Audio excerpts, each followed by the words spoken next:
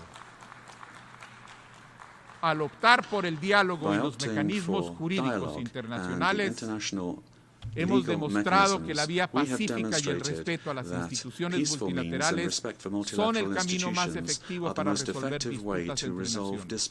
Confiamos en que este proceso permitirá alcanzar una solución justa y definitiva, respetuosa de los derechos y la dignidad de ambos países.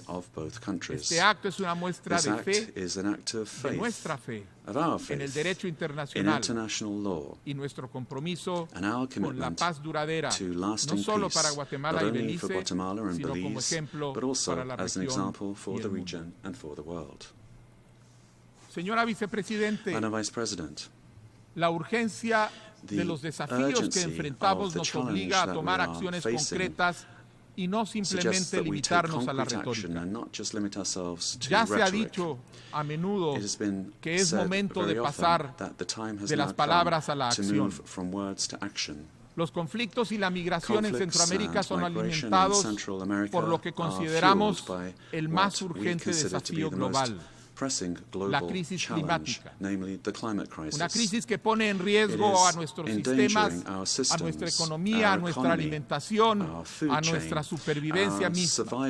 Estamos en un momento crítico para salvaguardar la generación presente y a las futuras. El cambio climático es una realidad devastadora que afecta a la humanidad, que nos afecta hoy, pero que tendrá consecuencias catastróficas para el futuro.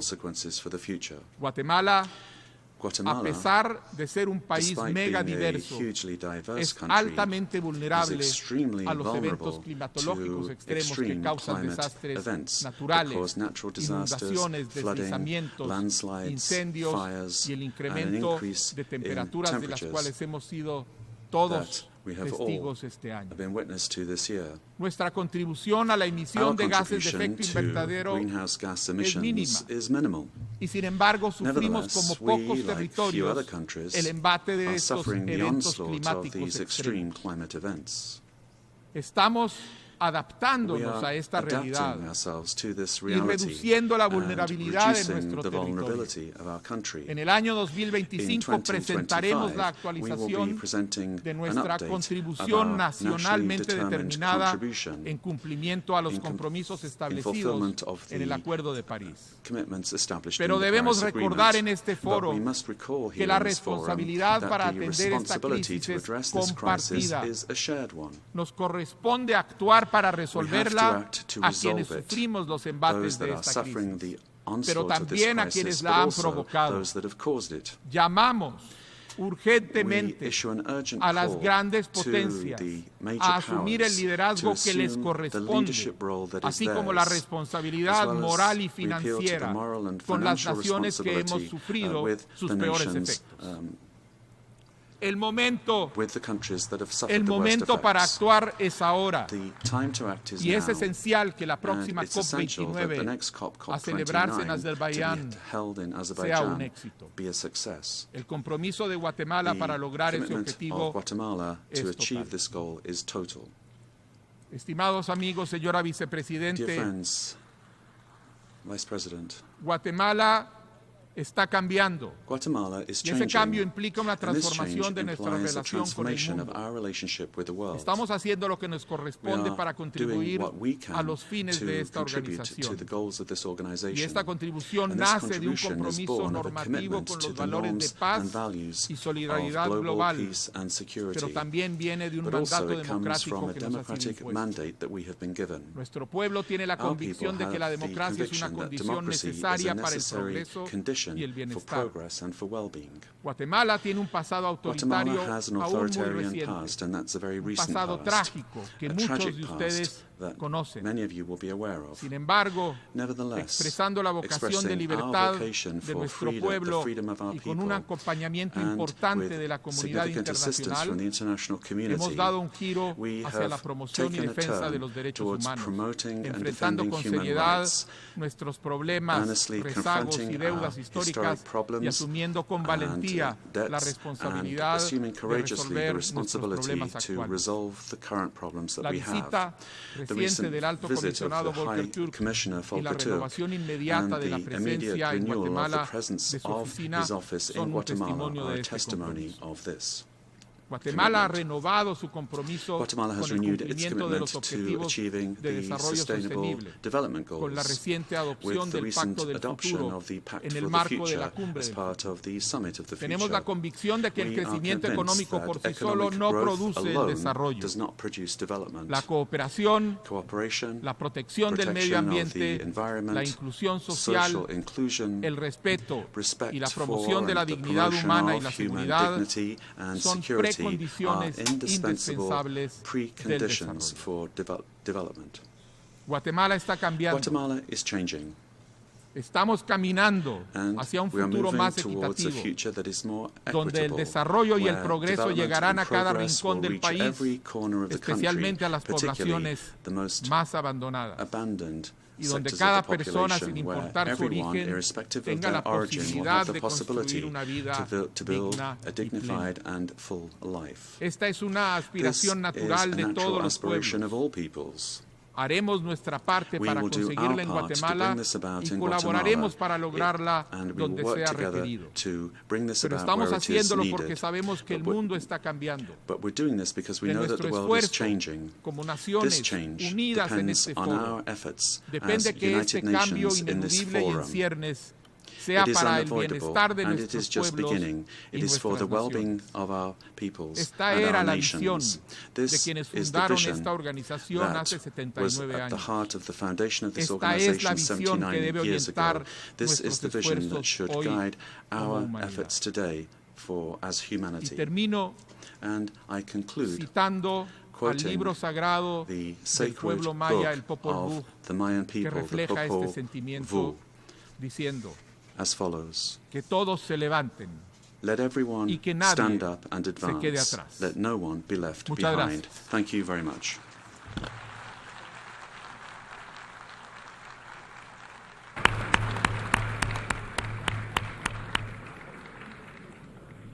En nombre de la Asamblea, on behalf of the Assembly, I wish to thank His Excellency President of the Republic of Guatemala. The Assembly will hear an address by Her Excellency Viola Amherd, President of the Swiss Confederation. I request protocol to escort Her Excellency and invite her to address the Assembly.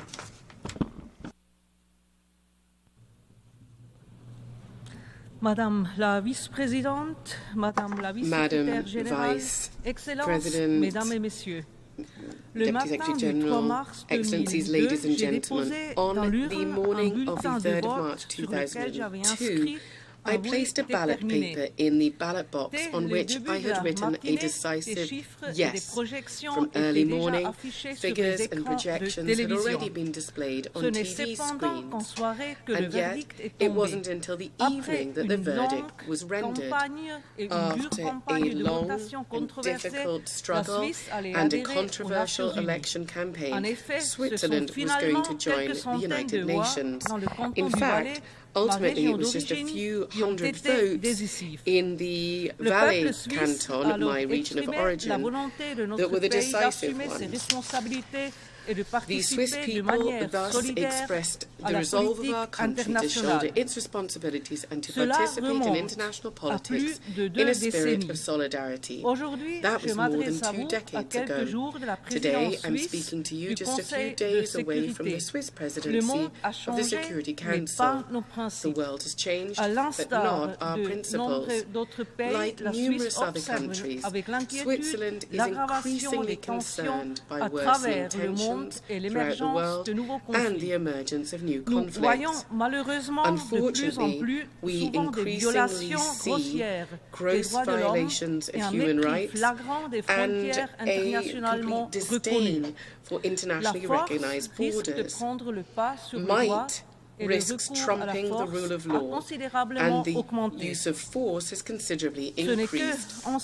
It is only by standing together that we can confront this trend that the great writer Charles Ferdinand Ramus described so well a century ago. I quote, "Misfortune never comes alone. They get married and have children." Great challenges face us.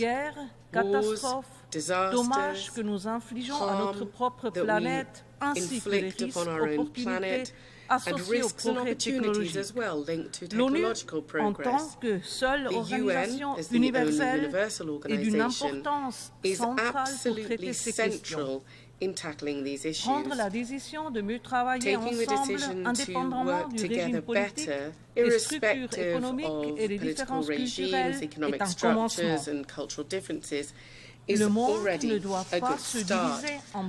The world should not divide itself up into blocks. That means that we should be ready to negotiate with all major regions of the world based on the principles that are in the interest of all, respected by all. International law must always be the basis of this. Excellencies, ladies and gentlemen, the quest for peace prevails over all else, and Switzerland is committed to this. Standing in solidarity, faithful to its tradition of good offices, and because giving up and inaction should never be an option, Switzerland this summer brought together about 100 countries and international organizations during the high-level Conference for Peace in Ukraine. Our aim was to give an initial push for a comprehensive, fair and lasting peace in Ukraine based on international law and the UN Charter. We would like to reiterate our invitation to the international community to spare no effort to support concrete measures and the joint communique. International law is the foundation underpinning our shared efforts for peace, security and prosperity in the world. The Geneva Conventions, whose 75th anniversary we are commemorating this year, govern the legal bases for war and thus the protection of civilians. Nonetheless, recent figures from the UN paint a bleak picture of the international community. Not only are people and civilian infrastructure insufficiently protected, but they are coming under repeated attack. We can see violations of international humanitarian law in Myanmar, in Ukraine, in the Middle East, and in Sudan. My country was firmly committed to ensure that the Security Council adopt ceasefire resolutions in Gaza and in Sudan in particular. There is an urgent need for these resolutions to be implemented and upheld. By the same token, we strongly call for an immediate return for complete cessation of hostilities on both sides of the blue line. The heavy price paid by civilians in these crises and in these conflicts currently makes Switzerland even more resolved to continue to view international humanitarian law as a top priority. Respecting it is at the heart of our commitment within the Security Council. The protection of civilians is not a given, and it is no way guaranteed. We should grant it more importance in situations of conflict. The best way of protecting civilians is and will always be peace. Along these lines, my country is investing in promoting civilian and military peace. Whilst some peacekeeping missions have not always achieved the aim set out, day after day they nonetheless contribute to keeping people safe and to stability and to peace. We need to overcome disagreements when we are deciding upon new missions. Peace is too precious to become a playground where individual interests play out. Standing alongside numerous international partners, Switzerland is making its contribution to promoting peace and strengthening its commitment where possible. Over and beyond matters pertaining to peace and conflict, numerous other challenges are of concern. We urgently need to address these. For several years now, it has become increasingly clear that civilians must be protected not only during armed conflicts, but also during natural disasters. Climate change and biodiversity loss have an existential impact on a growing number of people. It is crucial that we also maintain our commitment in these areas and that we bolster them and take brave, courageous measures for the future. Numerous international agreements on the environment or on climate change have not been implemented or have been done so insufficiently. This has led to a massive destruction of our environment. I'm also concerned by the uptick in disinformation. This undermines freedom of opinion based on facts. Private and state actors are spreading false information in their own countries and in other countries in order to deepen polarization, sow discord, and destabilize states. Switzerland is firmly committed to freedom of expression and to freedom of the media. Disinformation is a poison. We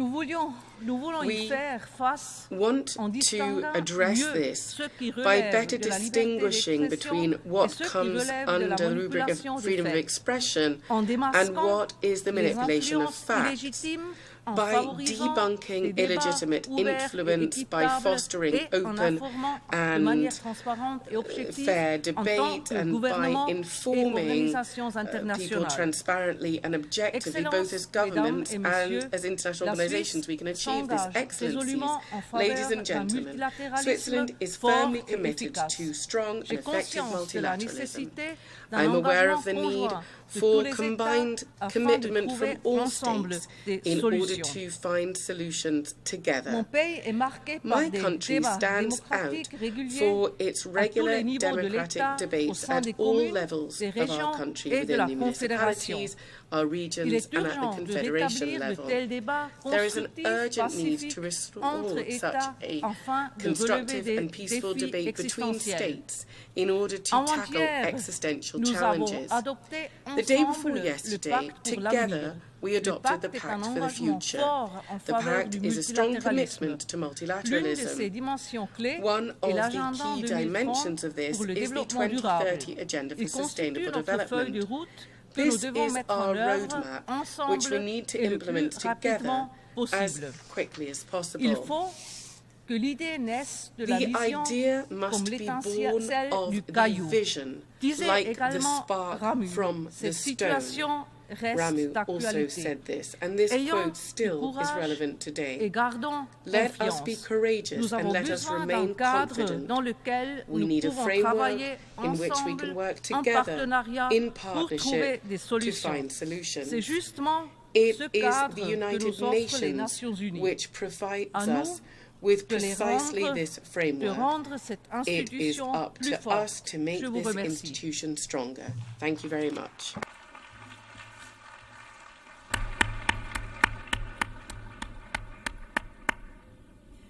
On behalf of the Assembly, I wish to thank the President of the Swiss Confederation. The Assembly will hear an address by His Excellency Gustavo Petro Urrego, President of the Republic of Colombia. I request protocol to escort His Excellency and invite him to address the Assembly. My daughter, Antonella Penetro, has just sent me a paragraph, and she wanted me to begin that speech, my speech, with that paragraph. So with your indulgence, I will read it. It is a paragraph written by a child of 15, 16 years old, and it reads as follows. Today I am proud to appear before you as the President of the Heart of the Earth. Así es como nuestros indígenas de la Sierra Nevada denominaron a mi hermoso país. Geográficamente hablando, tiene sentido que nosotros seamos el corazón del mundo. Sin embargo, si somos el corazón, tenemos que dar el ejemplo de unidad, de paz total y de preservación de la naturaleza. Si el corazón funciona, es un gran avance. Sin embargo, todas las otras partes del cuerpo son importantes. Si una falla, el resto también lo hará. Por eso es que desde el corazón de la tierra invitamos a todos los países a hacer un acto de conciencia. Dejar a un lado la codicia que está matando al ser humano y a la madre tierra y dar un paso hacia la paz total. Está ahí mi hija, con sus órdenes. Señoras y señores presidentes del mundo, en este recinto, la capacidad de comunicación de un presidente depende de la cantidad de dólares que tenga en su presupuesto, en la cantidad que tenga de aviones de guerra y en el fondo en la capacidad que tenga su país de destrucción sobre la humanidad. El poder de un país en el mundo ya no se ejerce por el tipo de sistema económico o político o de ideas que irradie, sino por el poder de destruir la vida de la humanidad. Los que no tenemos ese poder de destrucción, al contrario, los que tenemos el poder de sostener la vida en el planeta, hablamos sin mucha atención prestada y muchas veces quizás solo para nuestros propios pueblos. Por eso no nos escuchan cuando votamos que se detenga el genocidio en Gaza, aunque seamos la mayoría de los presidentes del mundo y representantes de la mayor parte de la humanidad. No nos escuchan. Una minoría de presidentes que pueden detener el bombardeo. Es decir, no nos escuchan los presidentes de los países que pueden destruir la humanidad. And we're not listening to by the presidents that can destroy humankind. We ask them to swap debt for climate change spending, but we're not listened to. If we ask for war to stop so that we can concentrate on the expeditious transformation of the global economy so that we can save the very human species, we're not listened to either then. The power to destroy life is the power that allows voices to reverberate throughout the United Nations House, and it's that destructive power that gives convening power to representatives. The voice of nations is not heard when we ask humankind to unite to preserve existence. We speak here, but we're not listened to. However, perhaps we're not really speaking any longer to be listened to. We need to speak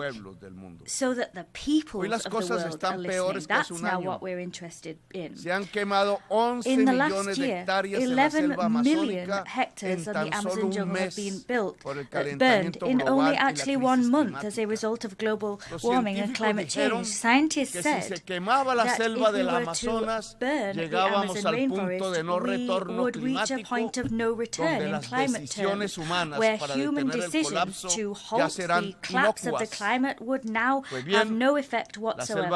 Well, the Amazon rainforest is burning. Ya doblan por todo el planeta. Bells are already tolling for the whole planet. Bells are tolling for por you, la vida for y la us, humanidad, for humankind and life. Ernest Hemingway. That was said by Ernest Hemingway. No the bell tolls for thee.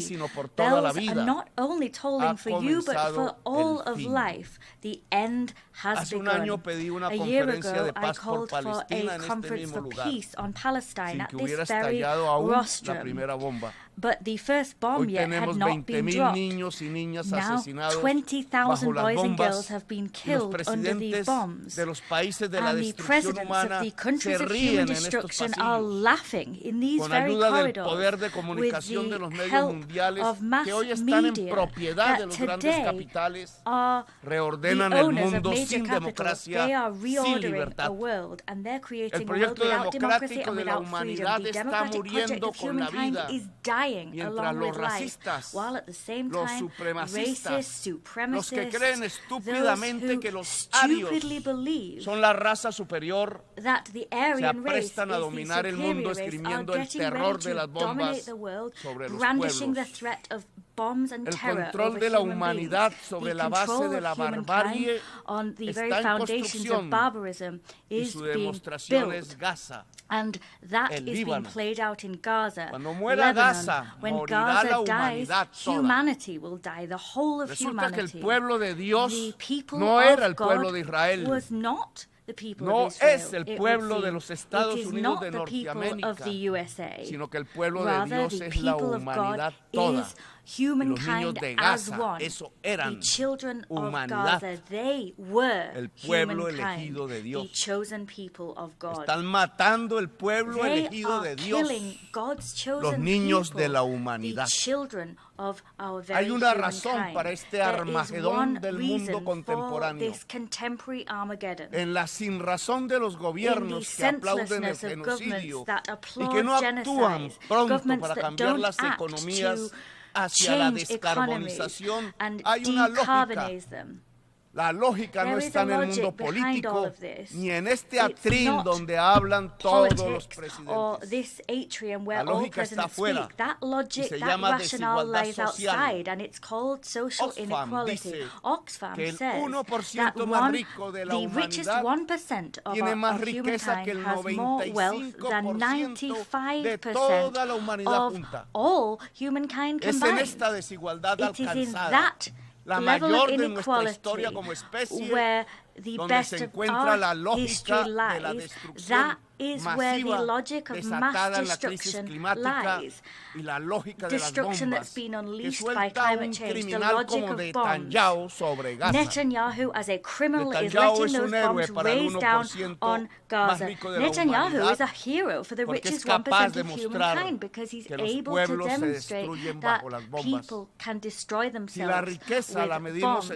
If wealth is measured in CO2 issued and not in dollars, we have the answer. The richest 1% of humankind is responsible for the climate change, which is gaining ground and is getting ready to destroy the world with oil and carbon, because that is how the world grows rich. The politicians, including the presidents of the most powerful countries of Earth, quite simply obey them. Pagan las campañas. They pay their campaigns. Ellos son los dueños de los medios de comunicación. The owners of the means of communication, the global media. La they verdad are de la those who conceal the truth como en of la película science. No mires arriba. Like we see in the film Don't Look Up. They are the people who decide what is thought, what is said, what should be forbidden and what should be silenced. In their power to prohibit and to ban, they scream, long live liberty. But what they're talking about is nothing more than the freedom of the global 1%. They are obsessed with the free market, and that obsession brings us to the destruction of life and our atmosphere. The free market wasn't freedom, as they claimed it would be. Rather, rather what it meant was the maximization of debt. The richest 1% of humankind is the powerful global oligarchy. They are the people who allow us to drop bombs on women, elderly people, and the children of Gaza, Lebanon, or Sudan. They impose economic blockades on rebel countries that don't yield to their domination, Cuba, Venezuela, because they need to demonstrate their destructive capacity to the remaining 99% of humankind, so that they let them continue to wield power, continue to grow their wealth, and continue to tighten their control. This oligarchy is bringing humankind to the very brink of its own destruction. Politics just nods its head at them. y del poder de los pueblos, la idea de la democracia. La pregunta que hay que hacer desde esta tribuna es si los pueblos lo permitirán. Ya no hay más tiempo. Los gobiernos son incapaces de detener la extinción de la vida. Hoy hay que escoger si es la vida o es la codicia, si es la humanidad o es el capital. No puedo más que decirle a los pueblos del mundo desde la voz débil de un país sin armas de destrucción masiva, sin dólares, pero hermoso por su diversidad natural y cultural, el país de la belleza y la mariposa de todos los colores, que ya no es la hora de los gobiernos, sino la hora de los pueblos. El tiempo ya se acabó. O levantamos la bandera de la vida, o nuestros pueblos se llenarán de cementerios, como nos lo mostró la epidemia. Es la hora de los pueblos y hay que actuar localmente y concertar mundialmente. El capital fósil puede seguir. El capital fósil no puede seguir. Los pueblos deben detenerlo. El veneno arrojado en la atmósfera es fatal y las chimeneas que lo emiten deben detenerse. Cada rincón del mundo puede ser una batalla contra esas chimeneas. Hace un siglo se levantaba una bandera roja en manos de las multitudes obreras, hablando de una revolución contra el capital. Ese mundo se acabó. Perdido en el gigantismo de los estados y la ausencia de la libertad, la bandera roja no encontró su lugar en la historia de la humanidad. Pero hoy, con más razón, ya no para defender una clase, un sistema de ideas, sino para defender la vida colectiva, se necesita de nuevo la bandera levantada, quizás ya no roja, sino de todos los colores, una bandera de toda la humanidad, para defender su propia existencia en el planeta.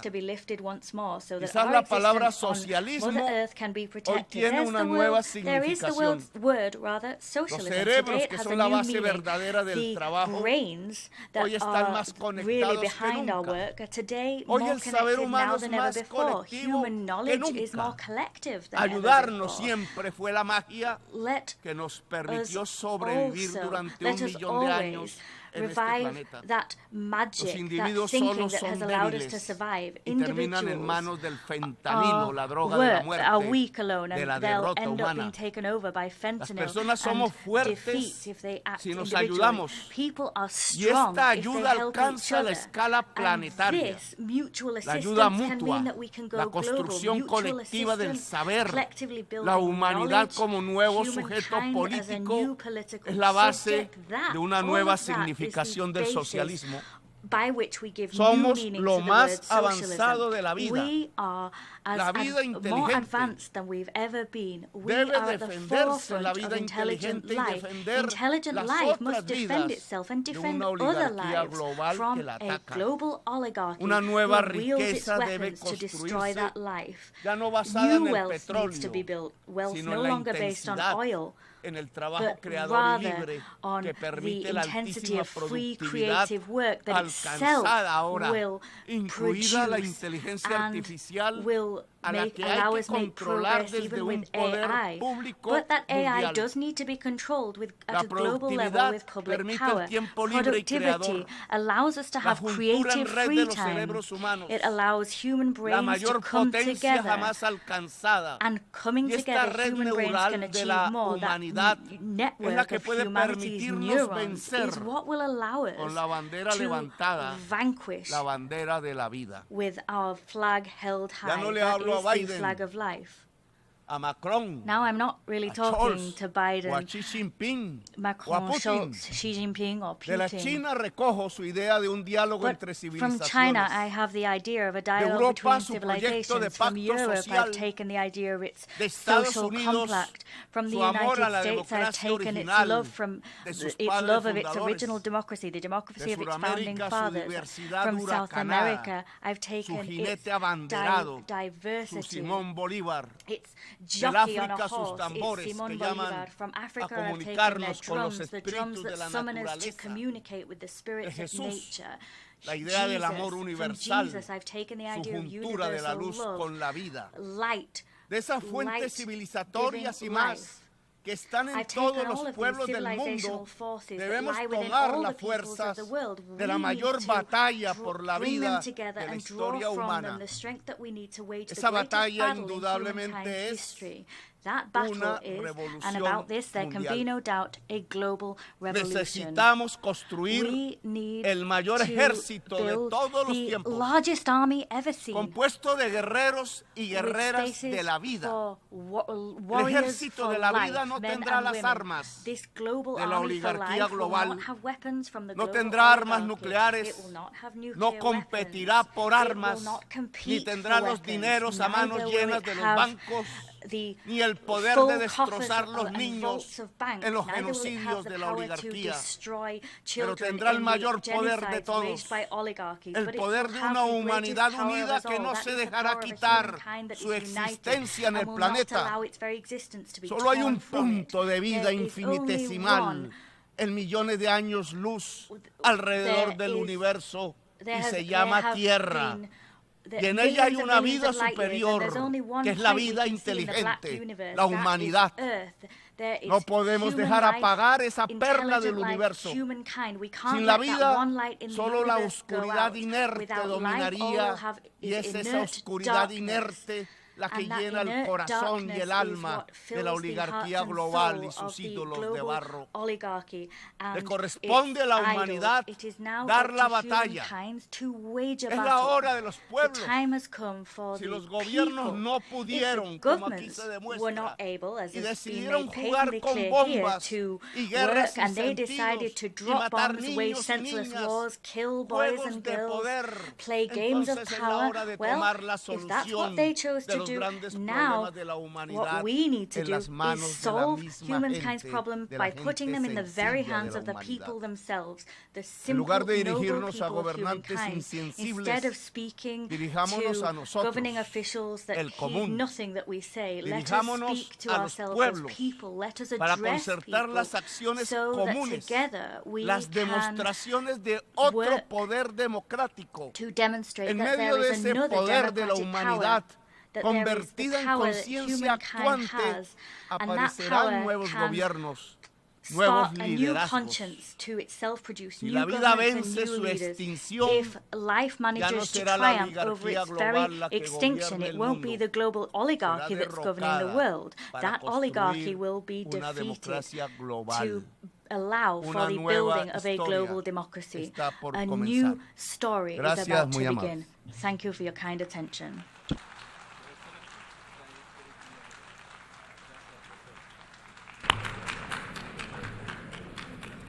I thank, on behalf of the General Assembly, the President of the Republic of Colombia. The Assembly will now hear an address by His Highness Sheikh Tamim bin Hamad Al Thani, Emir of the State of Qatar. I request protocol to escort His Highness, and I invite him to address the Assembly.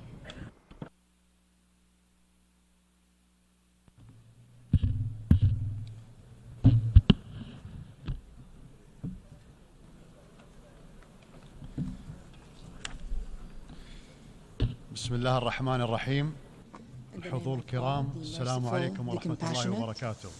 Excellencies, may the peace, mercy and blessings of God be upon you. At the outset, I would like to congratulate His Excellency Mr. Philemon Young on assuming the presidency of the 79th session of the General Assembly, wishing him every success in his tasks. I express appreciation to His Excellency Mr. Dennis Francis for his efforts during his presidency of the previous session, and we commend the prominent role played by His Excellency Mr. Antonio Guterres, Secretary General of the United Nations, in strengthening its role and achieving its lofty goals. Mr. President, the blatant aggression that befalls the Palestinian people in the Gaza Strip today is the most barbaric, heinous, and extensive aggression violating human values, international conventions, and norms.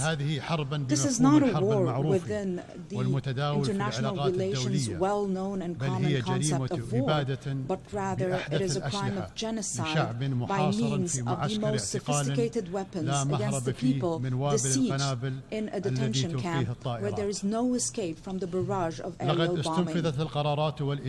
Resolutions, condemnations, and reports have been exhausted. Nothing is left except the undeterred, ongoing, and premeditated stark crime with children, women, and the elderly as their victims. We oppose violence and the targeting of innocent civilians by any party. But after a year of this war, and with all that has taken place and that continues to take place, it is no longer tenable to talk about Israel's right to defend itself in this context without being complicit in justifying the crime. It is no longer plausible for any official to claim that they do not know. The facts are well known, and reports issued by international organizations about the bombing of schools and hospitals, weaponizing access to food and medicine, in addition to the published and publicly uttered intentions of Israeli leaders. Therefore, the failure to intervene to stop the aggression is a major scandal. Ladies and gentlemen, every year I stand on this podium and I begin by talking about the Palestinian cause, the absence of justice, the perils of believing that it can be neglected, and the illusions of making peace without a just solution to the Palestinian cause. I have done so every year at a time when the Palestinian cause has become absent from the speeches of major powers representatives in our world. There are those who are tempted by the possibility of marginalizing this issue to get rid of its burden, or seeing it vanish without resolving it. But the Palestinian cause is resistant to marginalization because it is an issue of indigenous people on their own land, a people who are subjected to a settler colonial occupation. This occupation has taken the form of an apartheid system in the 21st century. Can this be overlooked? The Palestinian cause will remain in place except in two cases, either the end of the occupation or the disappearance of the Palestinian people. It seems there are those in Israel who entertain wishful thinking to eliminate the Palestinian people. The ongoing Israeli aggression for nearly a year is nothing but a result of the absence of a sincere political will, a deliberate international failure to resolve the Palestinian issue with a just solution and insistence of the occupying Israeli authorities to impose a fait accompli on the Palestinians and the world with all types of force. The ongoing brutal war has fired the coup de grace at international legitimacy and inflicted serious damage on the credibility of the post-World War II concepts on which the international community was founded. As if the dire consequences of this approach, which are visible before our very eyes, are not enough to prove that ignoring a just solution is conducive to disaster. We discover to our disbelief that some are still trying to find innovative measures to run Gaza after the war, with or without an authority. من منطلقات أمنية Only on the فحسب. basis of security considerations. والمقصود بالطبع أمن And what is الاحتلال meant, of لا أمن course, الرازح is the تحت security الاحتلال. of the occupation, not the security إنها of نفس those طريقة languishing التفكير under the التي occupation. قادت من It is the كارثة same إلى أخرى. mindset that led from one إنه disaster النهج to another. الذي It يريد is the تفصيل approach المنطقة that كلها wants to على tailor قياس the entire إسرائيل region to fit Israel, ويبحث عن طرق while التفافية looking for لتجنب إنهاء circumventions to الاحتلال avoid ending the وفرض حكم شعب occupation and على work شعب on آخر imposing بالقوة. the rule of one people over أيعقل another by force. أنه حتى بعد Is it هذه reasonable الكارثة that even after لم this تستنتج disaster, الدول the الكبرى major ذات countries القدرة على with the ability التأثير to في influence سير the course of الأحداث events ضرورة are وقف الحرب unable to reach a والتوجه إلى conclusion الحل of the العادل على الفور necessity to stop the بدلا war من and pivot التفنن towards a في just الصياغات solution immediately للتهرب instead منه. of innovatively working on إن زوال formulations to evade it. الاحتلال The end of وممارسة the الشعب الفلسطيني occupation and the حقه Palestinian في people تغيير exercising their المصير right to ليست self-determination منة is أو neither a مكرمة favor من أحد. nor a gift from anyone. ومن المؤسف أن يفشل مجلس الأمن the Security في Council تنفيذ has قراره failed to بوقف implement إطلاق its النار ceasefire في قطاع resolution غزة in the Gaza أو Strip يمتنع and to عن منح refrain دولة from فلسطين granting the العضوية state of الكاملة في Palestine الأمم full membership المتحدة status على in the الرغم United من Nations, اعتماد الجمعية despite العامة في the شهر fact that مايو the الماضي General قرارا Assembly adopted a يدعم طلب resolution فلسطين last May لهذه supporting العضوية. Palestine's request for UN membership. ليس حصول دولة فلسطين على The state العضوية of Palestine's الكاملة full في UN الأمم membership المتحدة تحقيقا neither لسيادتها establishes its أو sovereignty تصفية nor للاحتلال ends the occupation, ولكنه على الأقل but at least it sends a يرسل message رسالة لحكومة to the اليمين far-right المتطرفة الضالعة government في تحدي involved الشرعية in الدولية challenging international بأن legitimacy القوة that لا force تلغي الحق. does not eliminate rights. والحديث عن إضرار مثل هذه الخطوة بعملية السلام step هو harming ضر the peace للرماد process في العيون. is simply فلا eyewash يوجد شريك because إسرائيلي there للسلام is no في Israeli عهد partner for الحكومة peace الحالية. during the current ولا government's تجري tenure. عملية سلام بل No عملية peace إبادة. process is taking place, وفي هذا but الصدد rather there is a يثمن عالي genocide. الموقف In this الدول regard, we التي highly اعترفت value بدولة the position فلسطين of countries على that حدود عام recognize the state of Palestine 1967. based on 1967 borders. إن استمرار المأساة The الإنسانية للشعب continuation of the الفلسطيني humanitarian الشقيق منذ tragedy أكثر من of the 7 brotherly عقود ونصف Palestinian people for more than يعد 7.5 وصمة عار في decades. جبين This المجتمع is a الدولي shameful stain on the ومؤسساته. conscience of the international ولا community معنى and its لأي حديث عن institutions. الأمن There is no والسلام point in talking about والاستقرار security, في peace منطقة and الشرق stability in the Middle الأوسط East region والعالم and بأسره across the world إذا لم if not ترافقه backed خطوات by عينية concrete steps تقود إلى leading الوقف to an الفوري immediate لإطلاق ceasefire النار and an وإنهاء end الاحتلال to the الإسرائيلي Israeli لكافة الأراضي occupation of all العربية. Arab territories.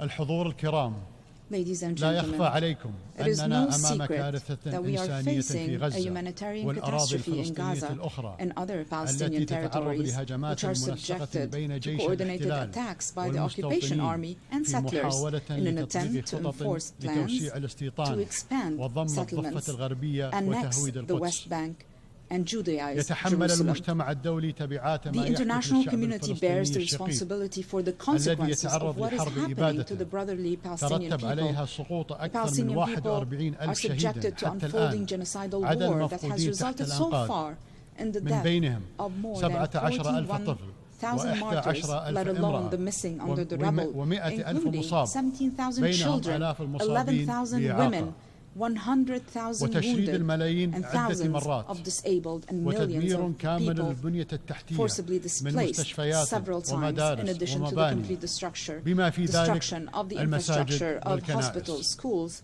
and buildings, including mosques and churches. لأجزاء من الشعب الفلسطيني تجري عملية تدمير مجتمع بأسره. إنه المجتمع الفلسطيني الغزي الذي حافظ على رقيه وحقق درجة مثيرة للدهشة من التطور في ظل حصار خانق ممتد منذ أكثر من 17 عاما. السيد الرئيس، لقد اختارت دولة قطر الاقتراع بجهود الوساطة سعيا منها لوقف العدوان على غزة وإطلاق سراح الأسرى والمعتقلين وإنها وساطة في ظل حرب شرسة وظروف معقدة لا يتورع خلالها طرف عن اغتيال القيادات السياسية التي يفاوضها. هكذا اغتيل إسماعيل هنية الذي يتناسى كثيرون أنه لم يكن القائد السياسي لحركة حماس فحسب، بل كان أيضا أول رئيس وزراء فلسطيني منتخب. الوساطة والعمل الإنساني هما خيارنا السياسي والاستراتيجي على المستوى الإقليمي والدولي، وواجبنا الإنساني قبل السياسي ولا نمنن به أحدا. وقد أثمرت جهود الوساطة التي بذلناها بالشراكة مع جمهورية مصر العربية والولايات المتحدة الأمريكية بعقد اتفاق هدنة إنسانية في شهر نوفمبر الماضي أدى إلى وقف مؤقت لإطلاق النار في قطاع غزة وإطلاق سراح 240 من الأسرى الفلسطينيين و109 من المحتجزين في غزة ورفع مستوى تدفق شحنات الإغاثة، كما قدمنا الدعم الإنساني للسكان المدنيين في قطاع غزة وأسهمنا في إجلاء الجرحى والمرضى ودعمنا المبادرات الإنسانية لإيصال المساعدات عبر كل الطرق المتاحة، ورفعنا أيضا من مستوى دعمنا لوكالة أونروا، هذه الوكالة الدولية التي لا يمكن الاستغناء عن خدماتها والتي تعرضت إلى افتراءات لأسباب سياسية متعلقة برغبة حكومة إسرائيل في تصفية قضية اللاجئين من دون حل قضية فلسطين. ولن تألو دولة قطر جهدا في تقديم مختلف أشكال الدعم الإنساني للشعب الفلسطيني الشقيق حتى إنهاء هذه الأزمة. وعلى الرغم من التحديات الجسيمة ومحاولات العرقلة وما نتعرض له من افتراءات، نواصل جهدنا في التوسط لحل النزاعات بالطرق السلمية، فنحن ندرك أن أي نزاع لا يخلو من قوى معنية باستمراره ومشككة بأي وساطة مهما كانت النوايا. وسوف نواصل بذل الجهد مع شركائنا حتى التوصل إلى وقف إطلاق النار الدائم وإطلاق سراح الأسرى المعتقلين والتوجه إلى مسار الحل العادل وفقا لقرارات الشرعية الدولية ومبادرة السلام العربية وحصول الشعب الفلسطيني على كافة حقوقه المشروعة وفي مقدمتها دولتها المستقلة وعاصمتها القدس الشرقية على حدود 1967. إن قيام دولة فلسطينية مستقلة ضمن حل عادل ودائم هو مصلحة الشعبين الإسرائيلي والفلسطيني، ولن نصل إلى هذا الهدف إلا بوجود شريك جاد وواع لأهمية نبذ الخلاف وإنهاء الاحتلال وكل أشكال العدوان حتى نصل معه سويا إلى السلام المنشود في الشرق الأوسط. السيد الرئيس، وفيما عدا ارتكاب جريمة كبرى بتفخيخ وسائل الاتصال اللاسلكية وتفجيرها بآلاف الناس في لحظة واحدة دون أخذ هويتهم أو مكان تواجدهم بالاعتبار، تشن إسرائيل حاليا حربا على لبنان ولا أحد يعلم إلى أي حد يمكن أن تتدهور هذه الحرب، وهو ما سبق أن حذرنا منه مرارا وتكرارا. إذا لم تتوقف الحرب الوحشية على غزة يجب أن تتوقف هذه الحرب التدميرية المنهجية، وهذا خيار إسرائيل كما يعرف قادتها جيدا. إنهم يعرفون أنها لن تجلب الأمن والسلام لشمال إسرائيل أو للبنان، وإن مفتاح الأمن هو السلام العادل. أوقفوا العدوان على غزة، أوقفوا الحرب على لبنان. وفي اليمن الشقيق نتطلع إلى الحفاظ على هدنة عام 2022 والانطلاق منها نحو وقف شامل لإطلاق النار وتسوية الأزمة وضمان وحدة اليمن وتحقيق تطلعات شعبه الشقيق، وذلك من خلال التفاوض بين الأطراف اليمنية على أساس مخرجات الحوار الوطني والمبادرة الخليجية وقرارات مجلس الأمن ذات الصلة. وإزاء الأزمة في سوريا فإن موقف دولة قطر واضح منذ البداية وحريص على مصلحة الشعب السوري الشقيق، ونتطلع إلى أن and that is that Qatar is keen on the interests of brotherly Syrian people, hoping that the parties and countries involved in the crisis will be convinced of the necessity for dialogue and understanding to end this crisis in accordance with the Geneva Declaration 1 and Security Council Resolution 2254 in a way that will achieve the aspirations of the Syrian people and preserve Syria's unity, sovereignty and independence.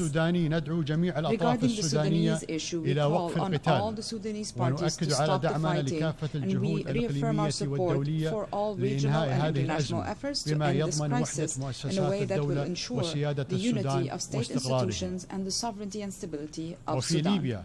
ندعم المسار السياسي وتنفيذ قرارات مجلس الأمن ونحث كافة الأطراف على العودة إلى الحوار وتجاوز الخلافات من أجل إتمام المصالحة الوطنية الشاملة والحفاظ على التقدم والمكاسب التي تحققت على المسارات الأمنية والسياسية والاقتصادية وتوحيد مؤسسات الدولة.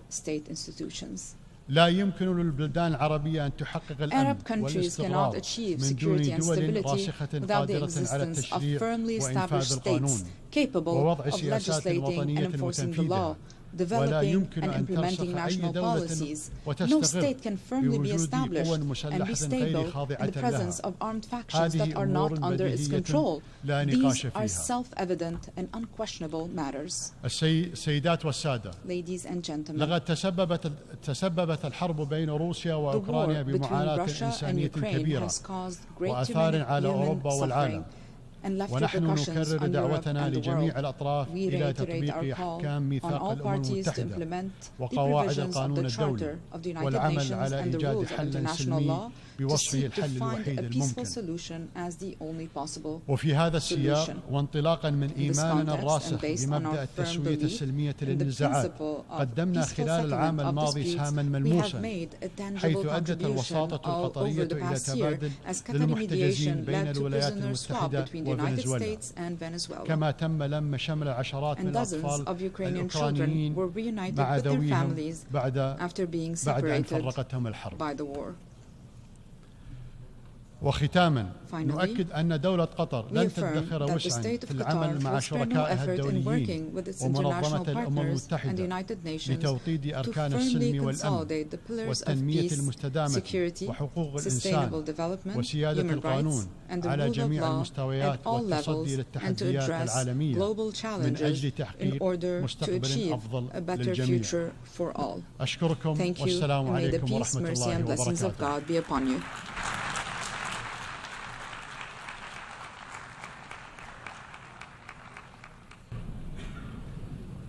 On behalf of the Assembly, I wish to thank the Emir of the State of Qatar.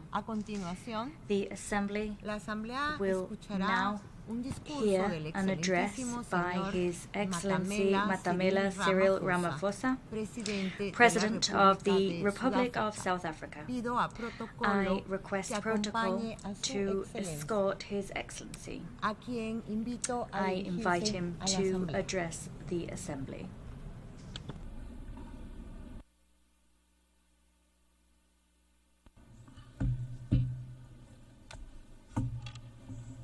Thank you, Your Excellency, the Chair of the Assembly. We take this opportunity to thank the United Nations Assembly to give us a chance to speak. 30 years ago, South Africa was born as a new nation, equal, united, and free from apartheid. We adopted a new constitution as the birth certificate of our new nation.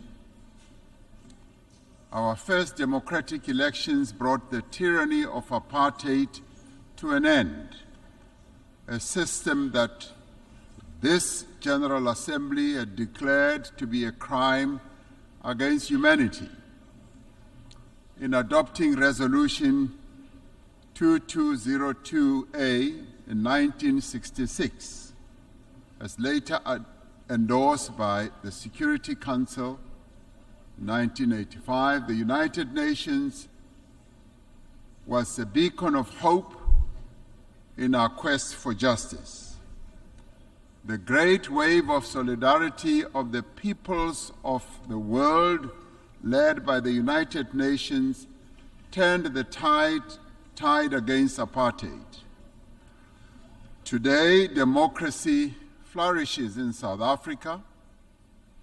We have a progressive constitution, an entrenched human rights culture, and strong institutions. We have laws to advance equality and programs to protect society's most marginalized and vulnerable. We continue to transform our economy so that it is in a more competitive position to create jobs, to attract more investment, and that it should benefit all. South Africa is a party to global treaties on human rights, gender equality, children's rights, refugee protection, and environmental protection. A few days ago, South Africa also endorsed the pact that charts the course for a better future for global governance and towards the attainment of the Sustainable Development Goals. As signatory to the Paris Agreement, we are contributing our fair share towards the global effort and have a just energy transition plan to guide our carbon journey and climate resilient development. Through the African Union, we are working to advance Agenda 2063. We're involved in mediation and conflict resolution across our continent and actively contribute to peacekeeping missions. Our political culture has evolved and it continues to mature. We have just held our 7th free and fair general elections since our democracy, paving the way for the formation of the Government of National Unity. 10 political parties have coalesced around a common agenda for economic growth, job creation, poverty eradication, and sustainable development. South Africa is in a new era, an era of great promise. In what some have called our second miracle, South Africans of all races have rallied behind the Government of National Unity. We are making headway in resolving some of our most pressing challenges. Our economy has started to improve, and investor confidence is on the rise. Our country's prospects look bright, and we look to the future with great hope. The South African story bears witness to the enduring role of the United Nations in global matters. In supporting our struggle, the United Nations affirmed the principles of the UN Charter, the fundamental human rights, the dignity and worth of every person, and the equal rights of nations, large and small.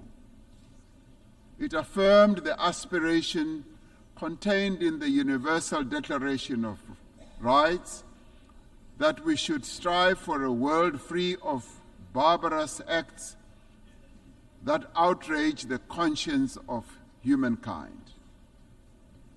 Genocide was declared to be a stain on the conscience of the world,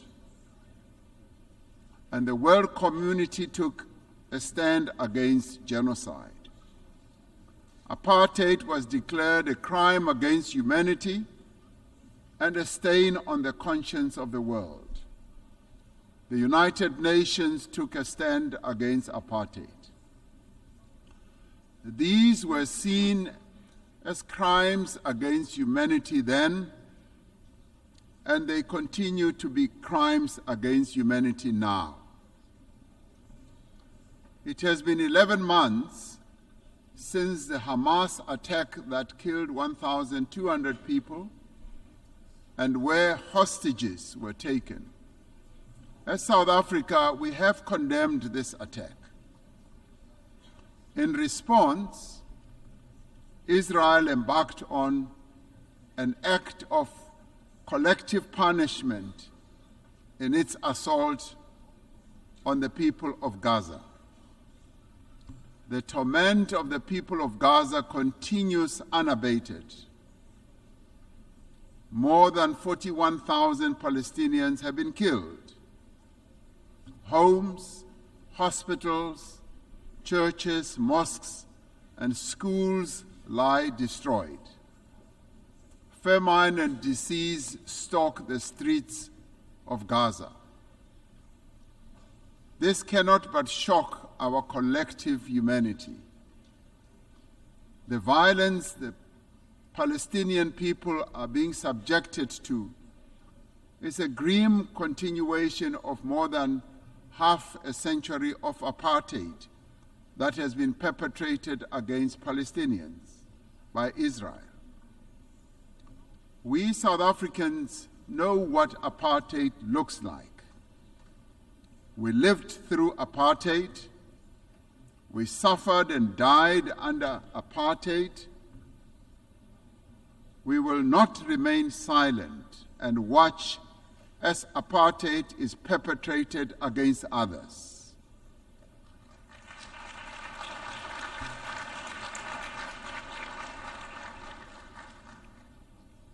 Through the United Nations and the instruments it wields, we must end the suffering that Palestinians are being subjected to.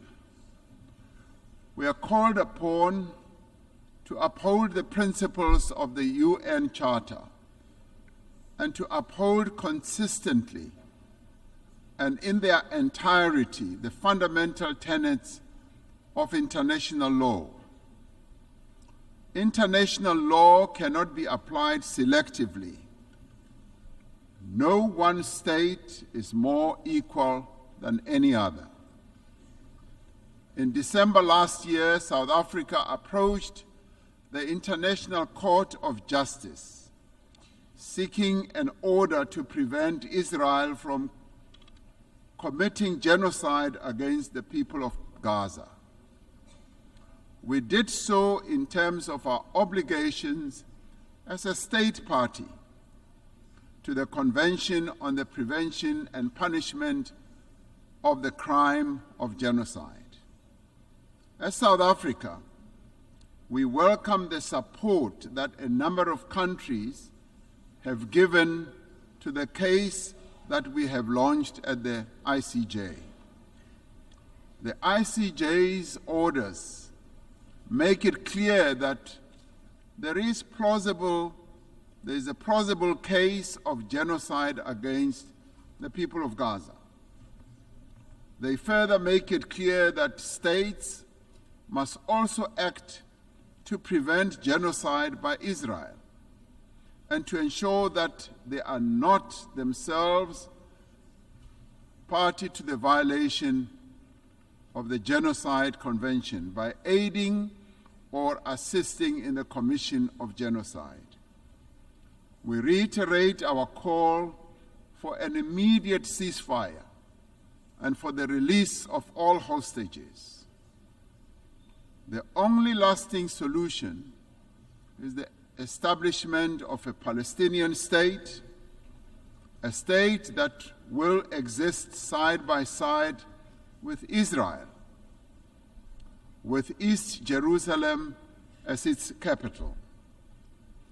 Our moral conscience further demands that we exert every effort to bring peace also to other countries, especially the eastern part of the Democratic Republic of the Congo, to Sudan, to Ukraine, and other parts of the African continent.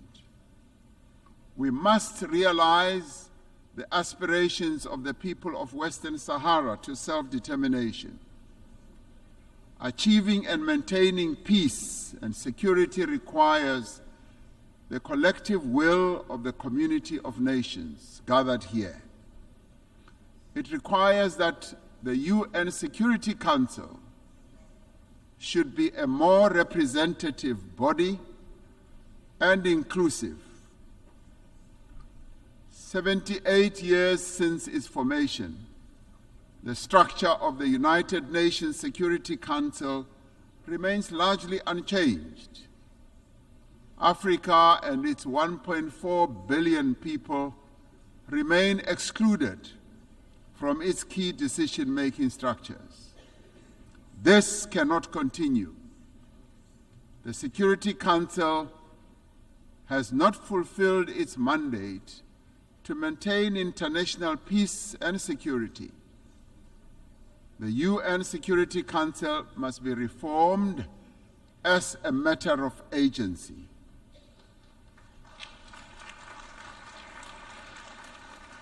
We would like to see the Security Council being more inclusive so that the voices of all nations can be heard and be considered. It cannot remain an exclusive club of just 5 nations to the exclusion of the many nations in the world. Africa stands ready to play its role in building a safer global order by participating in the work of the UN Security Council on the basis of respect and acceptance. The African Union and its member states are engaged in mediation, in dialogue and diplomacy across our continent to create conditions under which peace and development can take hold. There must be greater collaboration between the United Nations and the African Union towards resolving a number of conflicts and also in addressing the root causes of conflicts that continue to rage. Pandemics and endemics pose a serious threat to us all. We are concerned by the spread of mpox across the world and in Africa in particular. We urge the international community to mobilize vaccines and other medical countermeasures for deployment where they are most needed. Economic prosperity is key to sustainable peace.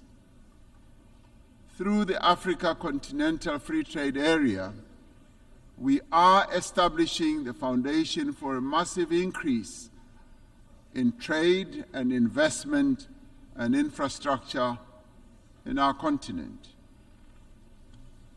The AFCFTA will further integrate regional economies and accelerate Africa's industrialization and economic growth. The climate crisis is now a full-blown climate emergency in the world. It impacts very devastatingly to both countries and citizens of many countries. Extreme weather, such as flooding, fires, and droughts, are becoming wreaking havoc on societies, economies, and the livelihoods of ordinary people. Despite being least responsible for climate change, developing economy countries, and particularly African countries, are bearing the brunt of what they did not create and are in the front line. As South Africa, we remain committed to contributing our fair share to reduce global emissions, guided by the principle of common but differentiated responsibilities and respective capabilities. We have adaptation and mitigation programs and policies in place and have passed a climate change law to further support our emissions reduction targets. It is essential that climate actions do not deepen global inequality or stifle the developmental aspirations of the Global South. The industrialized nations are not honoring their climate commitments, and we repeat the call for predictable and sustainable financing for climate action. We must operationalize the agreed-upon climate financing and capacity-building instruments to advance mitigation and adaptation. Pursuing sustainable development necessitates that those with greater means should support those who lack them. The world faces annual financing gap of some $4 trillion to achieve sustainable development. We call on better resourced countries to scale up their levels of support to developing economy countries. Debt is the millstone around the neck of many developing economy countries, stifling their potential and development. Debt servicing is robbing a number of countries of much-needed funds to support health, education, and social spending. South Africa endorses the United Nations Secretary General's call for the reform of the global financial architecture to enable developing economy countries to lift themselves out of the quicksand of debt. We must commit to systems for financing development that are more accessible, agile, and equitable. In 2025, South Africa will assume the presidency of the G20. We will use this important role to advocate for the peoples of Africa and all of the Global South, for their development and advancement. South Africa welcomes the adoption of the Pact for the Future and congratulate our sister country, Namibia, as well as for the Federal Republic of Germany for having ably steered the United Nations towards the adoption of the resolution in this regard.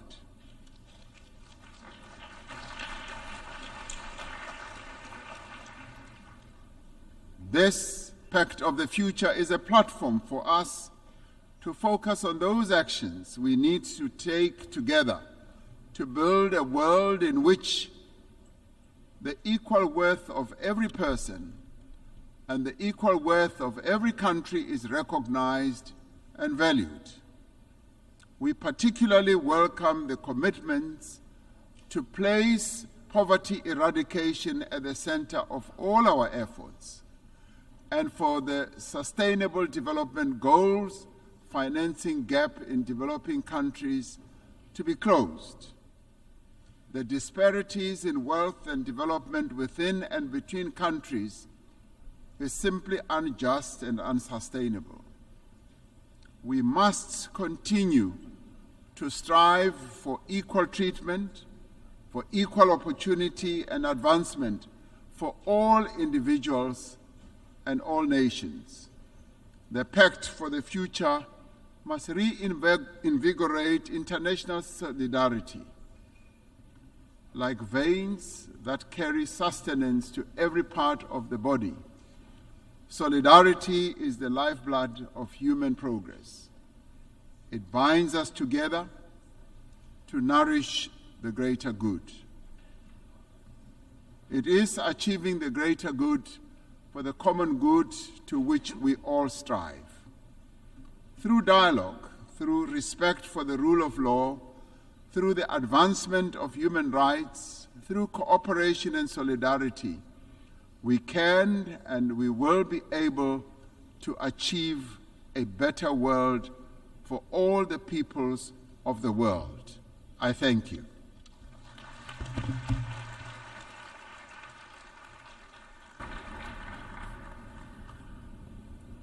Agradezco en nombre de la On behalf of the Assembly, I wish to thank the President of the Republic of South Africa. The Assembly will now hear an address by His Excellency Mohamed Muizu, President of the Republic of Maldives. I request protocol to escort His Excellency and invite him to address the Assembly.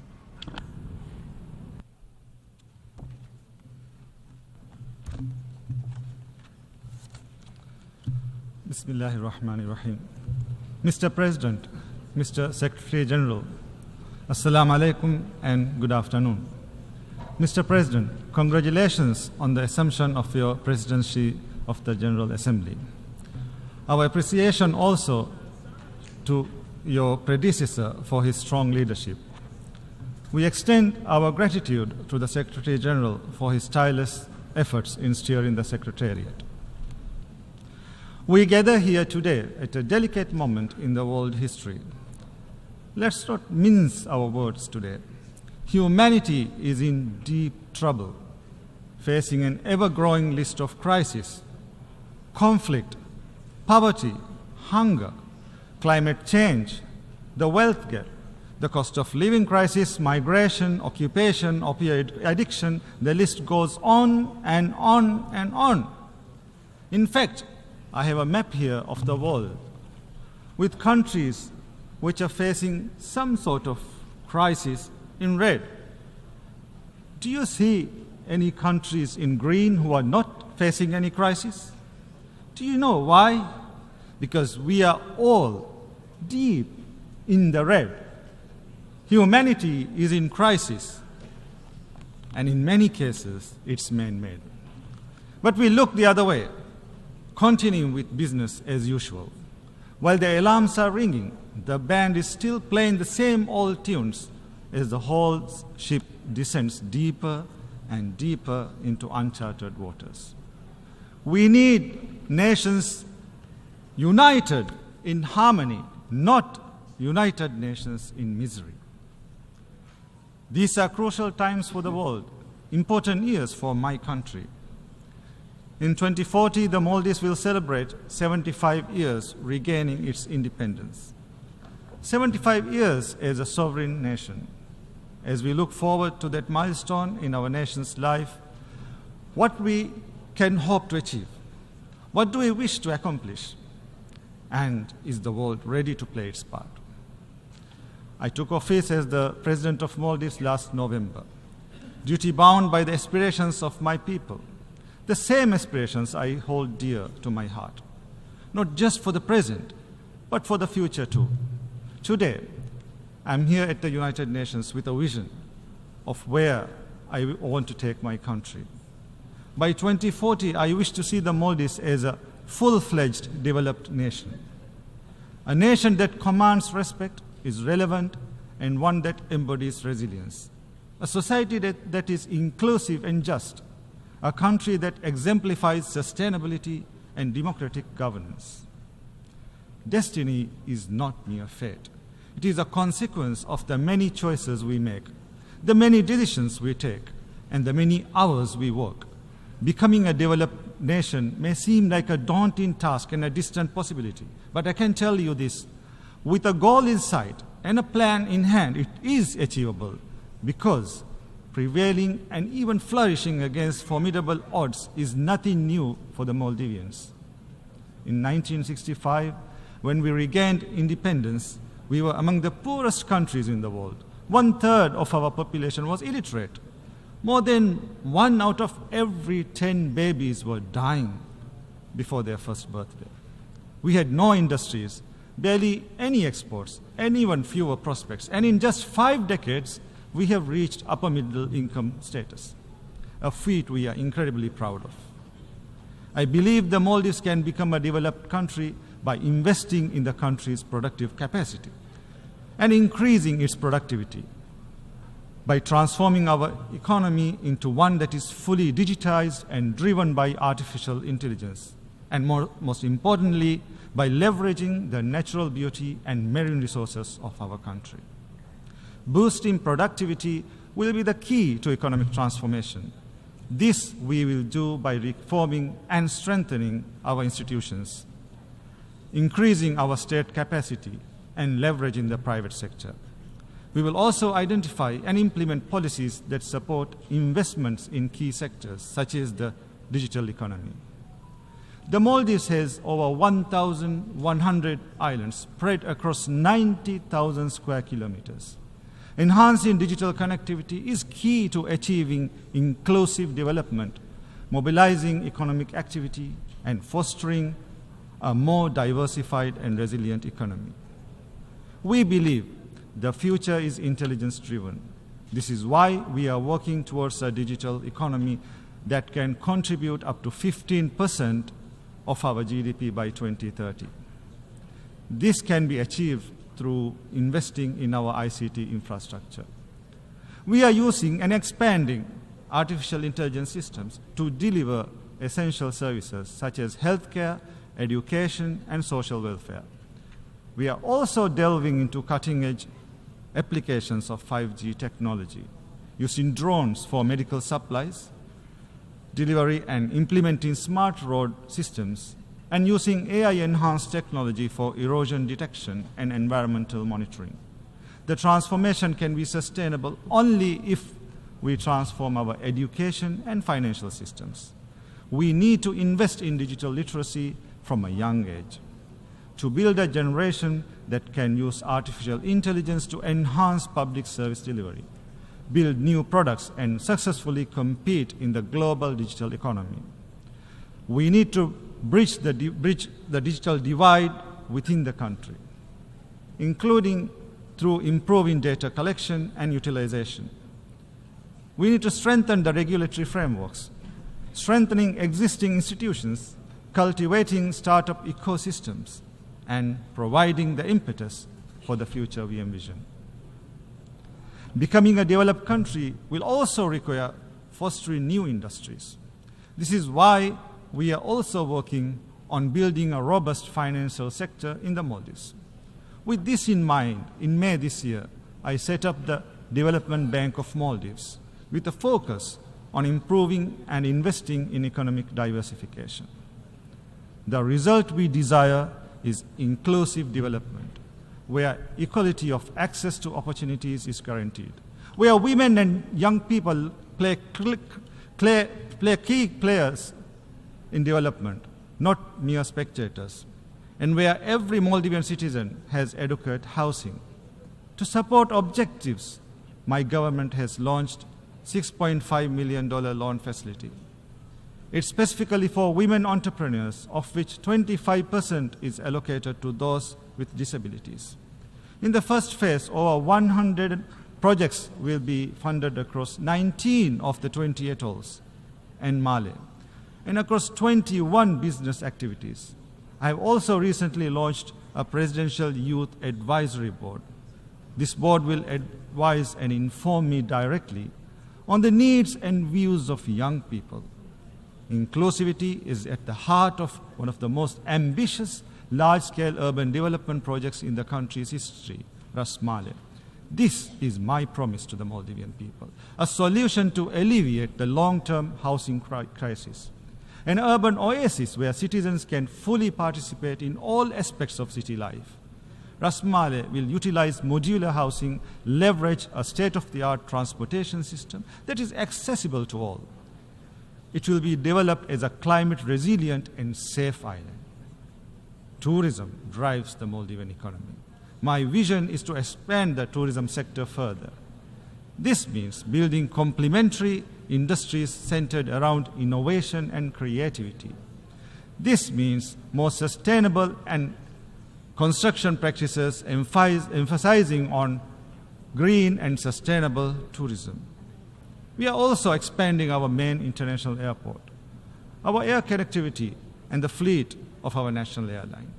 These steps will support the expansion of the tourism sector and at the same time generate more revenue for the country.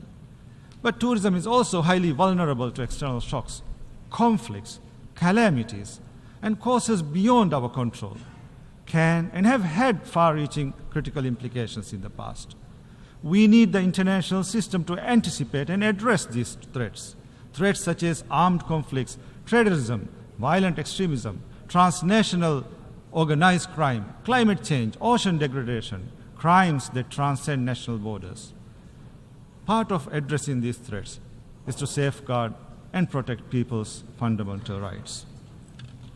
In 2015, the world came together to endorse humanity's fundamental rights by committing to the Sustainable Development Goals, or SDGs. But 6 years to the SDGs deadline, we are only on track in less than a fifth of those targets. In June, this organization, the UN, issued a report saying the world is failing to deliver on Sustainable Development Goals. This week, we agreed on a pact for the future. But do we want this document, the pact, to go the same way as this one, the 2015 SDG commitments? I'm sorry, but we can't keep doing this. We can't keep meeting, talking, pledging, but not doing. We don't want these days to come back to haunt us. The days when we had a chance but not a will. We believe the best approach to protecting fundamental rights is to cultivate a culture of respect. This requires support. The Maldives has a good track record of treaty ratification, implementation, and reporting.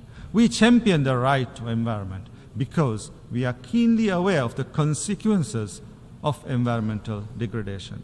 We also believe that violation of a right by any country, large or small, rich or poor, with powerful friends or not, must not be tolerated.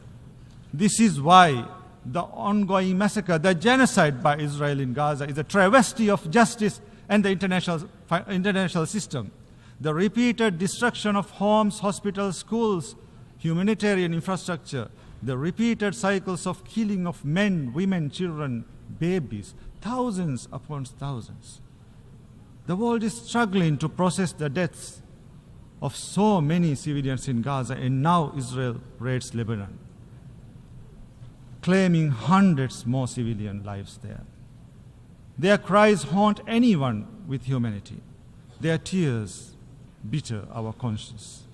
Israel's targeting of journalists, the eyes and ears of humanity, the killing of journalists, Palestinian journalists, Lebanese journalists, Al Jazeera journalists, the closure of Al Jazeera officers. How can we interpret this as anything other than brutal attempts to prevent the world from knowing about the crimes taking place? Israel must be held accountable for these acts of terrorism, for these violations of international law and UN resolutions. We must accept a sovereign and independent Palestinian state on the pre-1967 borders, with East Jerusalem as its capital. We welcome the decision to seat our brothers and sisters from Palestine with us here in the General Assembly for the first time, instead of behind us. Now we must ensure that Palestine becomes a full member of the UN. Mr. President,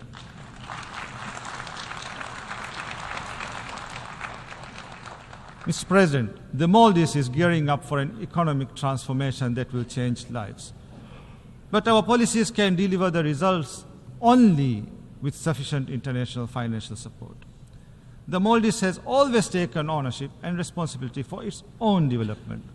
While we have received extensive support towards our development, we urge the multilateral development funds, banks, and bilateral donors to view us as your partners, not just as recipients of aid, to stop looking at our inherent vulnerabilities as limitations, to adopt tailor-made approaches which are mutually beneficial, to reduce the cost of borrowing, to make the financial system work for us, not penalize us, to make your terms flexible, your financing less rigid, to make your lending targeted, affordable, and responsible. Mr. President, Climate change is the most serious threat to our world, the defining challenge of our generation. It's washing away decades of progress in mere minutes. It's diverting already depleted resources of long-term development to emergency relief and reconstruction, preventing countries from adapting to climate impact. And the vicious cycle continues. The Maldives has always walked the talk. We are investing in renewable energy. Our goal is to have 33% of the country's electricity demand from renewable energy sources by 2028. On behalf of the Maldivian people, I implore you, do your part, act now. We must face the climate emergency head on, with science, determination, and resources. The rich and emitting countries need to meet the financial pledges already made, especially on adaptation, where the financing gap continues to widen. As we work towards COP29, we must ensure the new goal on climate finance matches the level of climate action required. This means the new goal must go beyond the $100 billion. It must include, as a minimum, loss and damage response, mitigation and adaptation as sub-goals. One of the biggest victims of the climate crisis is the ocean. The Maldivian people and their livelihoods are dependent on the health and wealth of the ocean. We need to step up efforts to sustainably use and manage our ocean resources, address plastic pollution, conserve biodiversity, and protect endangered species. This morning, I ratified the Global Ocean Treaty. We urge you all to do the same. We urge you to do your part to address climate change, overcome pollution, and reverse biodiversity loss. The transformation the Maldives seeks cannot be achieved without an enabling global environment. Small countries like mine need a multilateral system that champions us and delivers for us. The United Nations is the epitome of the multilateral system. It is well positioned to promote sustainable development, to maintain peace and security, to promote and protect human rights, to enforce equality, the rule of law, inclusivity, and representativeness. But what we are witnessing is the opposite. Inability to stop climate change and environmental degradation, inability to stop war and genocide, inability to stop exploitation and suffering, inability to stop unequal representation. Hence, the United Nations needs reform and revitalization. It needs to be representative. The Maldives cannot and will not watch and stand idle while the multilateral system fails, because our development, our advancement, and our survival is tethered to the world. That's why the Maldives is seeking to get elected to the Economic and Social Council for the 2027 to 2029 term. We count on your support. If elected, the Maldives will strive to make the UN development system more relevant to our times, continuously recalibrating and adjusting, utilizing the latest science and evidence, listening to the variety of opinions and views. The United Nations must enforce its decisions across the UN system and at local level. The United Nations is only relevant when it makes a real difference in our lives. Mr. President, 59 years ago, the Maldives reached out to the United Nations as its first port in a sea of uncertainty. We came here to this great hall, seeking recognition, seeking a partner. We came to you as a poor and impoverished country, but with a vision of prosperity, a vision which we made great progress with your support. Today, once again, we come to you aiming higher, to reach further, and to do better, with a vision to make the Maldives a developed nation by 2040. For I believe development is destiny, and our destiny beckons towards a brighter future for the present and future generations. I thank you.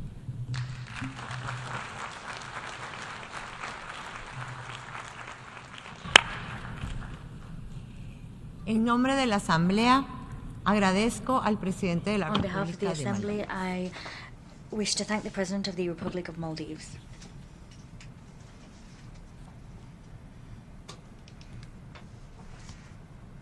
A continuación, The la Asamblea Assembly escuchará will un now discurso hear an del address excelentísimo by señor His Excellency Emomali Rahmon, President of the Republic of Tajikistan. I request protocol to escort His Excellency and invite him to address the Assembly.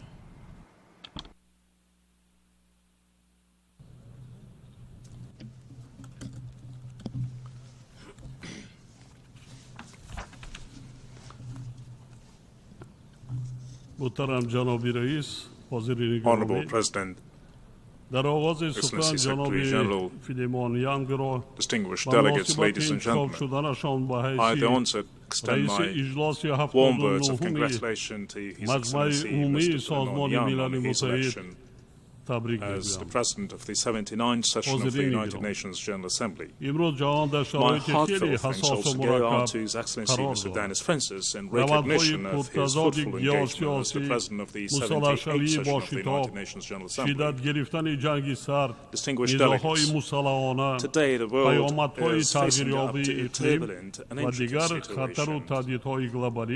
The controversial geopolitical process, rapid weaponization, escalation of the Cold War, armed conflicts, aftermath of climate change, and other global jeopardies and threats will undoubtedly give rise to the long-term negative consequences. In this context, it is critical more than ever that we consolidate joint efforts of the international community to protect security, maintain stability, and ensure overall sustainable development. Obviously, we can bring lasting peace, build a harmonious life of mankind, and prosperity of countries primarily on the basis of mutual understanding and constructive cooperation. We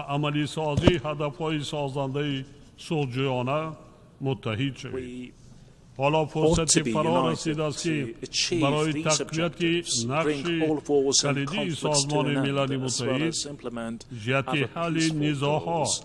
It is high time now to take bold and effective steps forward to strengthen the key role of the United Nations in resolving conflicts and restoring peace and stability across the planet. I, in this regard, would like to propose to adopt a special United Nations General Assembly resolution declaring the decade of promotion of peace for future generations. As I've stated time and again, Tajikistan always advocates the solution of all conflicts only through political and diplomatic means.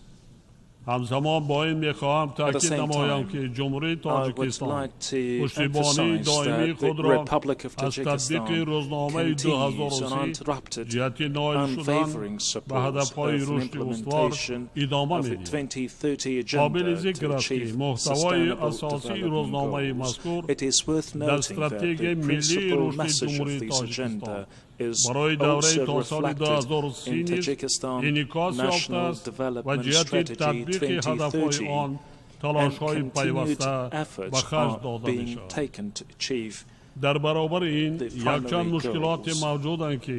Nevertheless, the existence of a wide range of difficulties hinder the timely financing of sustainable development.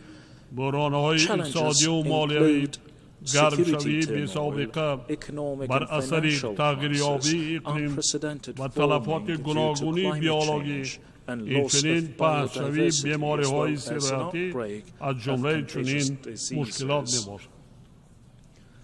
In a political declaration recently adopted by the General Assembly, member states have admitted that achievement of the Sustainable Development Goals is in threat.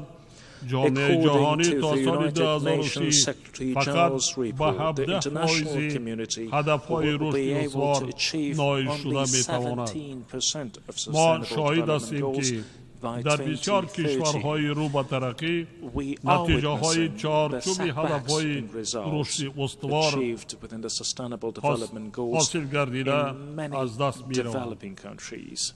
وابسته به این ما را ضرور است که تلاش‌های خود را به خاطر تطبیق سریع روزنامه 2030 فعالتر کرده با مسئله مبلغ‌زاری رشد استوار اهمیتی مخصوص و همچنین کنفرانس چهارمی بین المللی اوید به مبلغ‌زاری رشد را که برگزاری آن طبق قطعنامه مجمع عمومی سازمان ملل متحد ماه ایون سال 2025 در اسپانیا در نظر است برای دریافت راه‌های رفع مانع‌ها در سمت مبلغ‌زاری رشد مهم است. ضرور است که فعالیت نظام بین المللی مالیوی و اقتصادی و احتیاجات کشورهای رو به ترقی جوابگو باشد تا تواند با واکنش سریع کشورهای عضو و تهدید و خطرهای معاصر مساعدت نماید. در این راستا با ادامه مبلغ‌زاری اینستیتوت‌های بین المللی مالیوی بخصوص توسط اساسات بین المللی رشد را با کشورهای نیازمند و مقصد تطبیق هدف و برنامه‌های پیش‌بینی شده مهم می‌شماریم. تکنولوژی‌های رقمی و ذهن صنعی برای نائل شدن به هدف‌های رشد استوار زمینه مناسب به شمار می‌روند. تاجیکستان توسط قبول استراتژی و دیگر سنت‌های کانسپتوالی جهت مرحله به مرحله گذاشتن به نظام رقمی کنونی تدبیرهای ضروری می‌اندیشد. وابسته به این پیشنهاد دارم که مجمع عمومی در اجلاس نوبتی اوید به نقش ذهن صنعی در فراهمسازی امکانیت‌های نو برای رشد ساحه‌های اقتصادی و اجتماعی و صورت بخشی جهت رسیدن به هدف‌های رشد استوار در آسیای مرکزی قطعنامه مخصوص قبول نماید. تاجیکستان در چارچوب اجلاس کنونی مجمع عمومی سازمان ملل متحد برگزار گردیدن سمیت آینده را مهم ارزیابی می‌کند. سند بین دولتی پیمان به خاطر آینده که در جریان سمیت قبول گردید در جاده تامین صلح و امنیت و رشد استوار نقش کلیدی دارد و ما از آمادگی جامعه جهانی برای تطبیق آن استقبال می‌نماییم. این پیمان در شرایط قبول گردید که میلیون‌ها نفر مردم آسایشته در منطقه‌های گوناگون جهان با خوف و خطرهای امنیتی دچار گردیدند. ما بر این نظریم که جامعه جهانی در روبروی تهدیدهای تروریسم و افراط‌گرایی، سودگرایی، کیبرجنایت‌ها، گردش غیرقانونی اسلحه و مواد مخدر، اینچنین دیگر ظهورات جنایتکاری فرامرزی باید عملهای مشترک و مؤثر را انجام دهیم. در برابر این سالهای آخر افزایش افکار اسلام ستیزی اینچنین پدیده استفاده از سیاست دکوره در مناسبت‌های بین المللی باعث نگرانی گردیده است.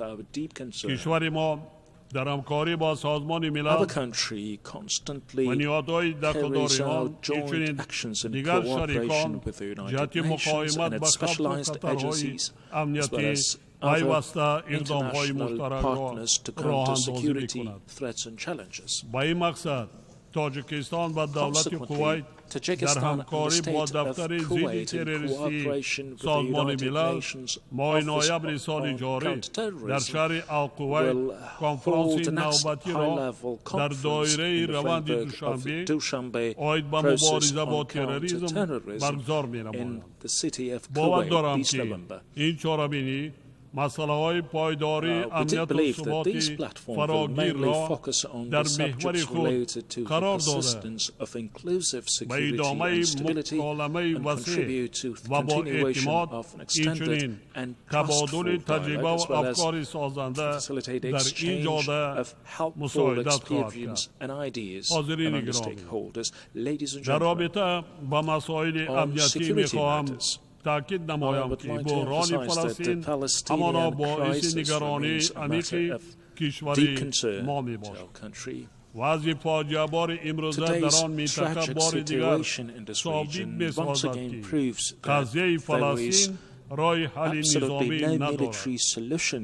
تاجیکستان بر آن نظر است که حل نهایی و واقعی این قضیه تنها توسط اجرای قرارهای سازمان ملل متحد آید به تأسیس دولت مستقل فلسطین در اساس مرزهای سال 1967 امکان پذیر می‌باشد.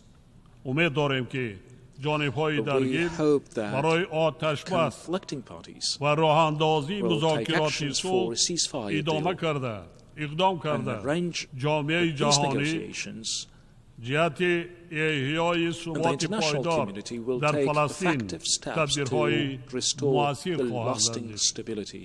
همچنین ما جانبدار استقرار صلح، ثبات پایدار و رشد اقتصادی و اجتماعی در افغانستان همسایه هستیم. و این مقصد تاجیکستان همیشه آماده مساعدت در مسیر احیا و رشد ساحه‌های گوناگون حیات آسایشته در افغانستان میباشد.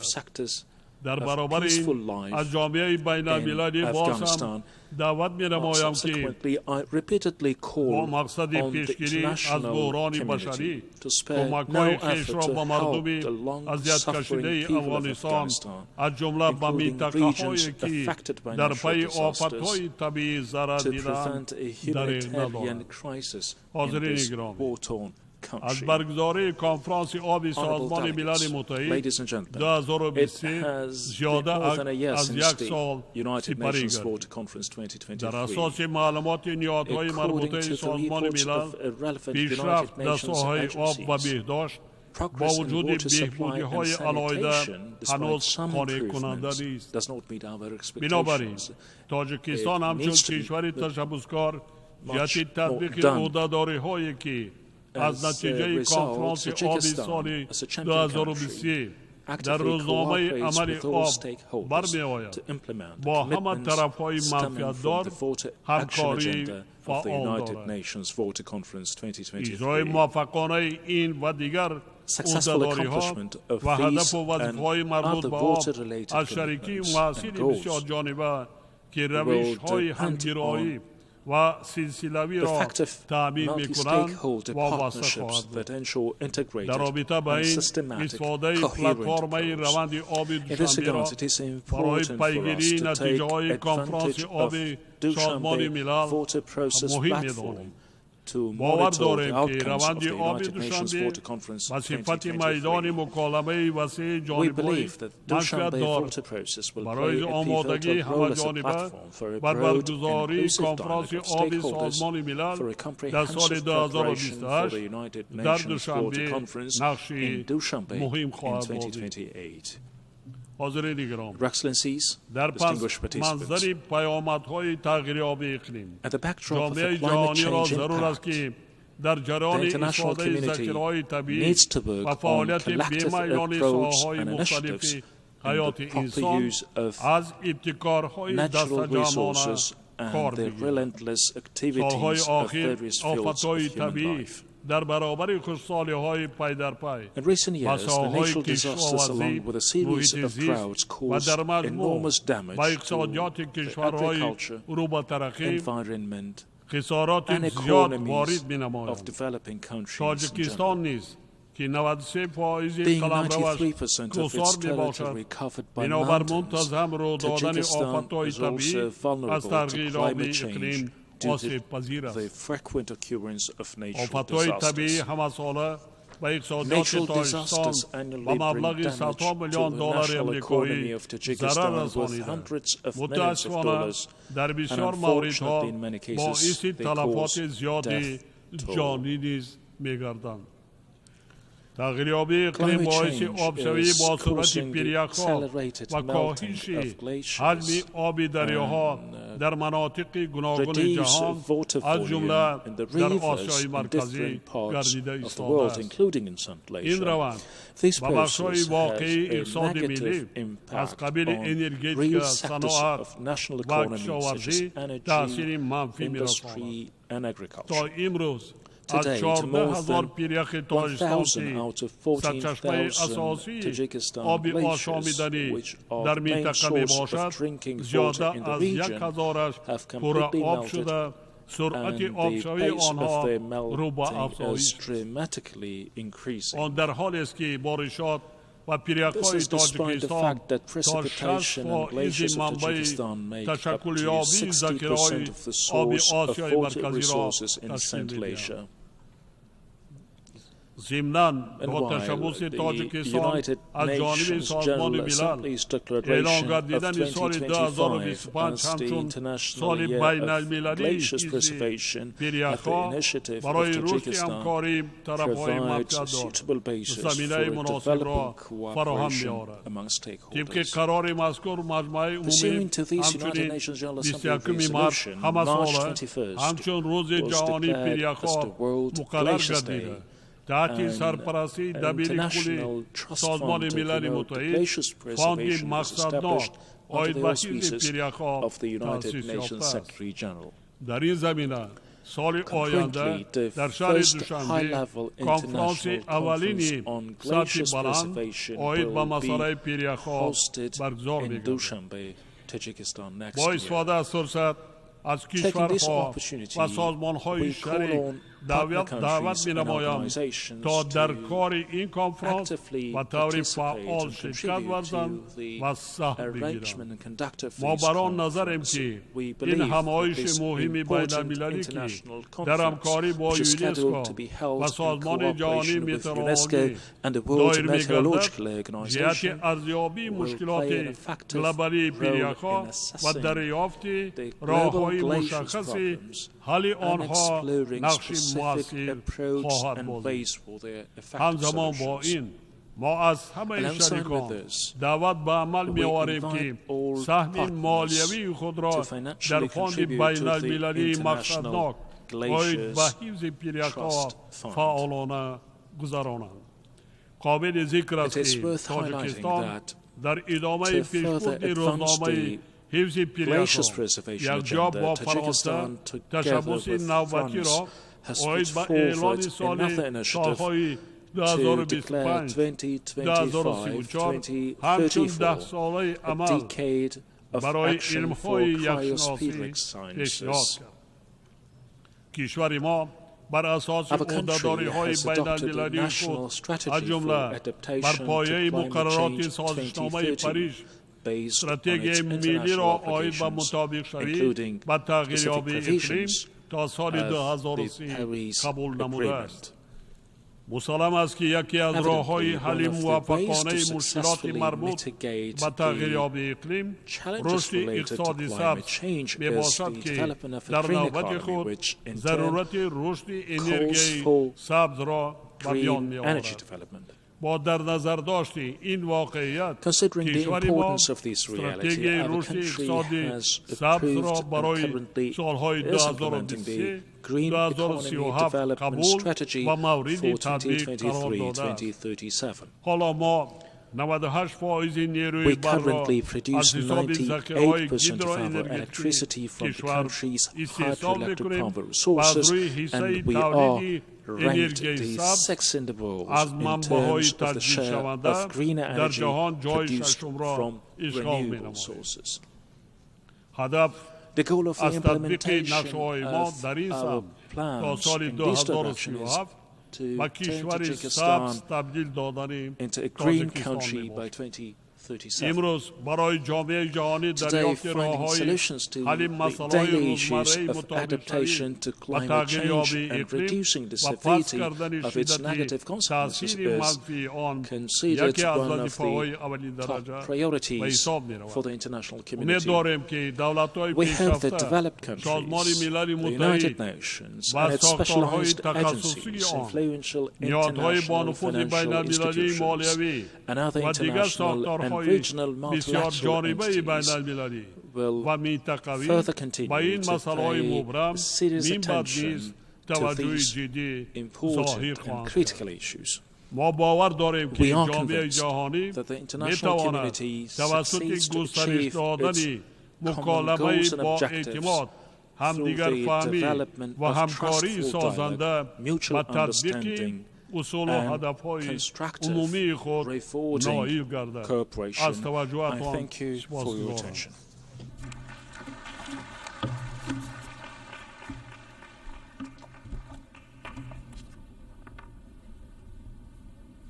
On behalf of the Assembly, I wish to thank the President of the Republic of Tajikistan.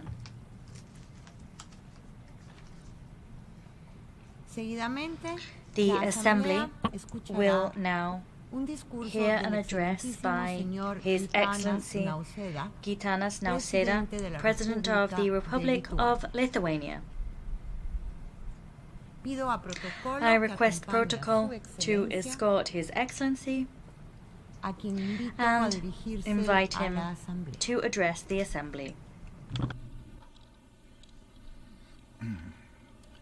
Dear President of the General Assembly, Excellencies, ladies and gentlemen, over the last 2 days in this very room, global leaders welcomed the Pact for the Future.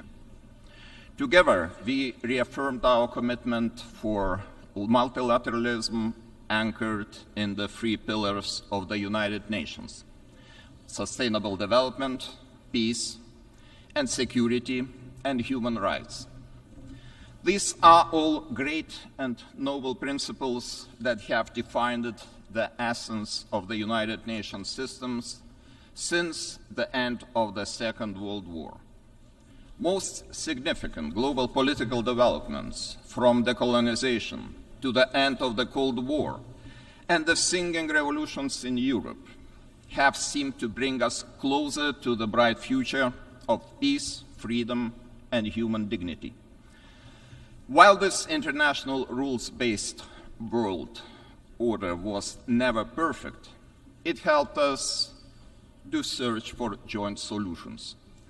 For many decades, we have been trying to resolve multiple conflicts and crises and address emerging global challenges such as climate change, unequal development, food insecurity, terrorism, and illegal migration. And then, more than 10 years ago, something entirely different happened. A permanent member of the Security Council began military aggression against a peaceful member state. At first, covertly, then more and more openly, breaking ever more international norms. And finally, Russia started the full-scale invasion of Ukraine. Today, even though we face yet another distressing crisis in the Middle East, as well as rising tensions in the Indo-Pacific region, the Russian war of aggression is the most dangerous threat. The entire international order, defined by sovereignty, territorial integrity, and inviolability of borders, is under assault in Ukraine. Each and every member of the United Nations, every sovereign nation, has also much to lose. To fully understand what is presently at stake, we must all start paying attention to the words of Russian leaders and their representatives at the United Nations Security Council. How many times they have openly admitted the Kremlin intends to wipe Ukraine from the face of earth. If any sovereign nation is under the threat of complete destruction, no country is truly safe anymore. If the international community looks away and ignores the unpleasant truth, no country is safe anymore. And if mass killings, deportation, and deliberate actions on civilian population became the new norm, no country is truly safe anymore. That should be perfectly clear to anyone. That should disturb us all. Ladies and gentlemen, what Russia presents to the world is a return to the era of imperial conquest, colonial domination, and genocide. And I do not believe we are ready to follow this path.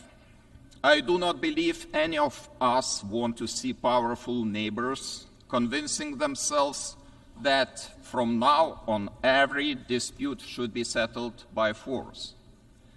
Therefore, right now, Ukraine is fighting not only a war of self-defense. Ukraine is also fighting for the future of all those countries who believe in the United Nations Charter and its principles. Ukraine is fighting for us all. And yet, our joint collective response to this day is insufficient. We have not been able to stop this madness. We have not been able to force Russia to reconsider its dangerous course. We have not been able to hold it accountable for so many violations of the United Nations Charter. Why was that the case?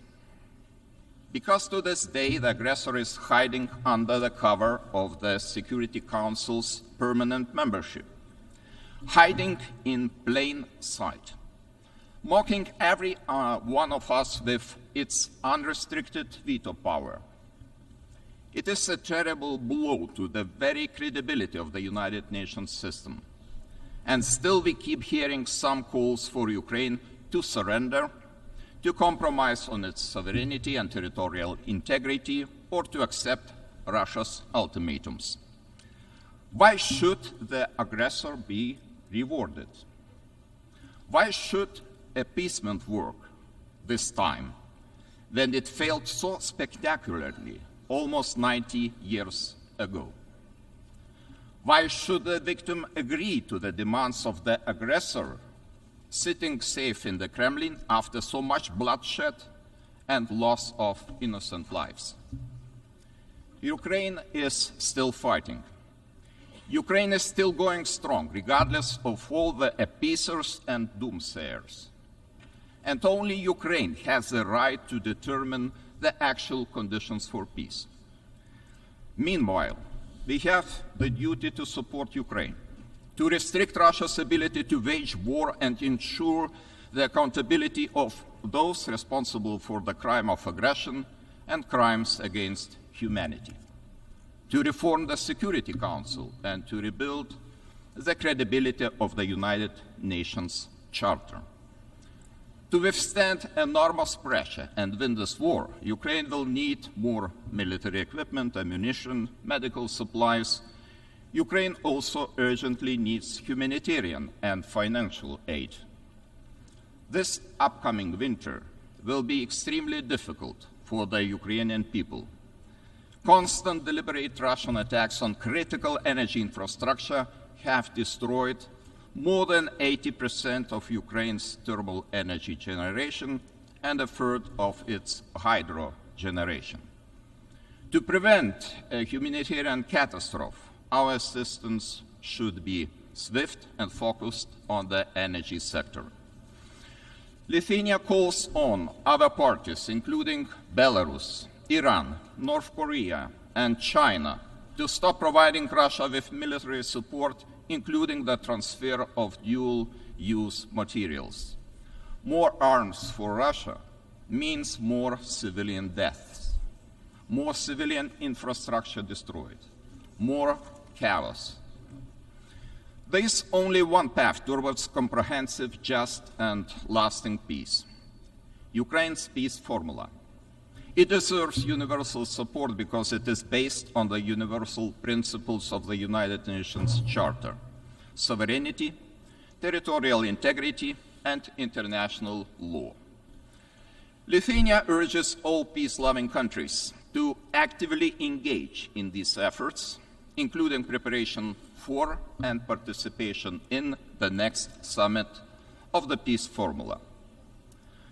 The war could enter the end phase tomorrow if only Russia agrees to disengage and withdraw its forces from all the occupied territories. Ukraine does not want Russia's territories. It wants to liberate its own people, not Russia's. It wants to see prisoners of war and abducted children, thousands of them, returned. It wants the constant, deliberate bombing of civilian infrastructure, of so many schools, hospitals, and power stations to finally stop. To achieve lasting peace, more actions will have to follow. Justice will have to be served. Russia will have to atone for its many crimes and pay damages.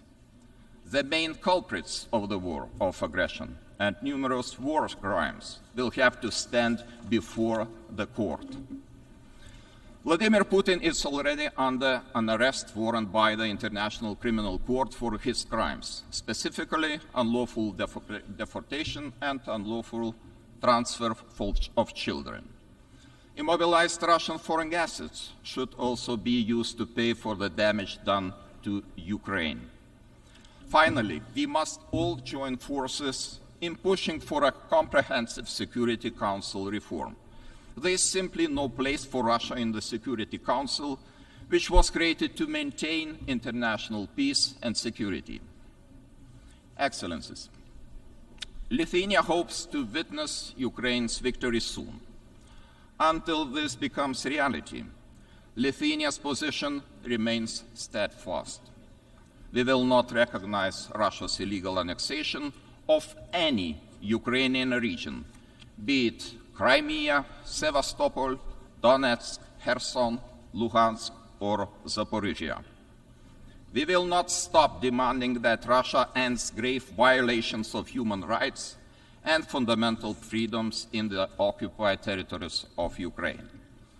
Lithuania will continue providing shelter to Ukrainian war refugees. Lithuania will continue supporting Ukraine with all possible means. Ladies and gentlemen, today, as the political divisions deepen and democracy seems to falter all around the globe, multilateralism remains our greatest hope. The United Nations has a crucial role to play not only in Ukraine, but also in the Middle East, Sahel, Horn of Africa, and in the Indo-Pacific region. We, as representatives of the international community, cannot remain indifferent in the face of the global crisis. We cannot stay silent on the breaches of international law and universal human rights, thus normalizing them. The pursuit of peace and justice requires our collective determination. It requires our unwavering adherence to the guiding principles of the United Nations. Now, as always, Lithuania is committed to promoting democracy, human rights, and accountability on the global stage. We call on all the members of the United Nations to unite in securing a better future for all, a future where every sovereign country is protected from imperialism and every human being from arbitrary violence and war. Let us build a safe future together. Thank you.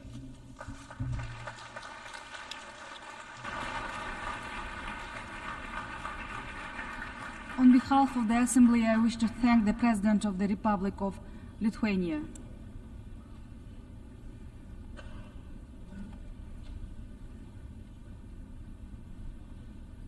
The Assembly will hear an address by His Excellency Julius Maada Bio, President of the Republic of Sierra Leone. I request protocol to escort His Excellency and invite him to address the Assembly.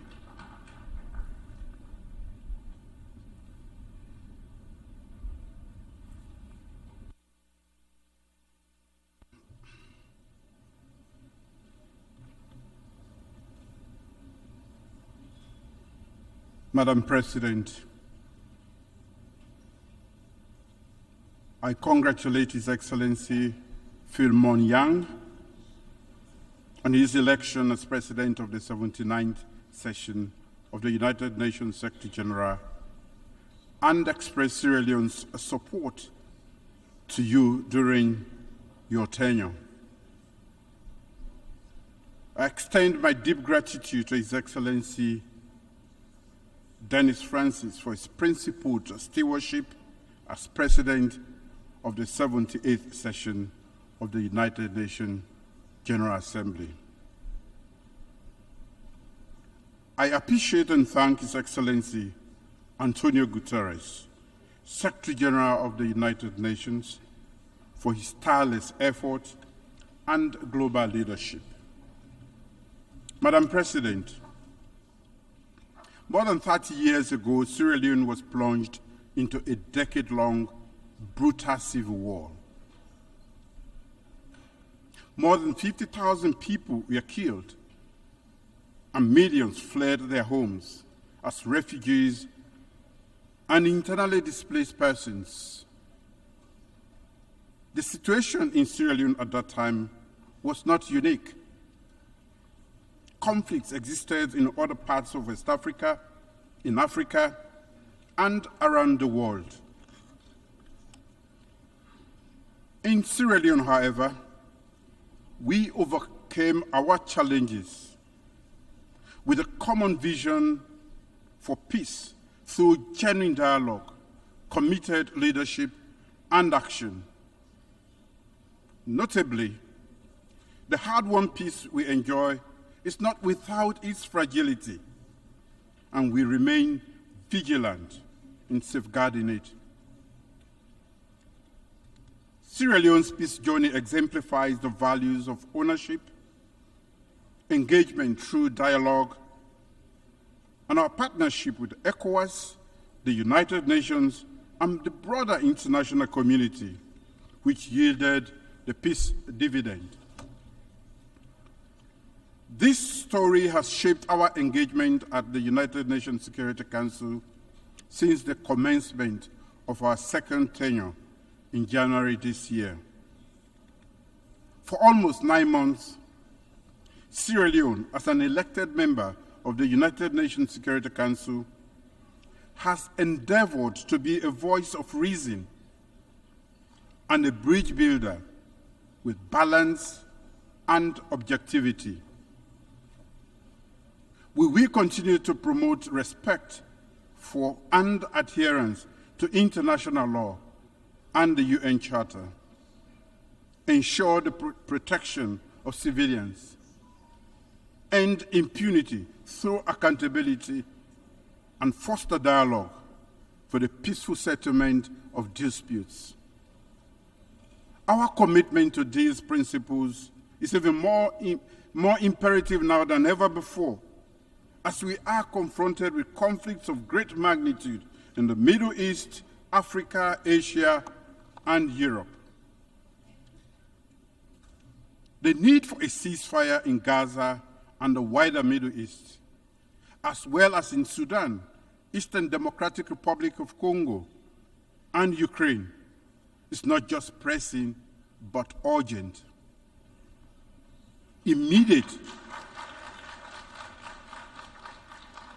Immediate action is required to prevent further loss of precious lives and human suffering. We need collective action to stop all conflicts and engage in meaningful dialogue so that the countries can move forward with their development agenda in peace, security, and stability. As a country that has experienced the devastating consequences of armed conflict, we acknowledge that peace cannot be achieved in isolation. It requires inclusive political processes, economic development, and respect for human rights. For the millions of civilians trapped in ongoing armed conflicts, words of condemnation and empathy alone are not enough. It is imperative that we act together as the United Nations with a sustained commitment to end the cycle of violence and give innocent civilians the opportunity to enjoy lasting peace and prosperity. In the Sahel and West Africa, the regional leadership has been hard at work to find urgent solutions to the numerous peace and security challenges, particularly to curb the spread of terrorism and violent extremism. I call upon the international community to strengthen support for African-led peace initiatives and for the United Nations to play a more active role in addressing the root causes of conflicts. The safety and security of the people in the Sahel and parts of West Africa require a strong commitment from all relevant actors to engage in political dialogue and diplomacy actively to ensure we provide countries in the front line, especially Burkina Faso, Mali, Niger, the necessary support they need.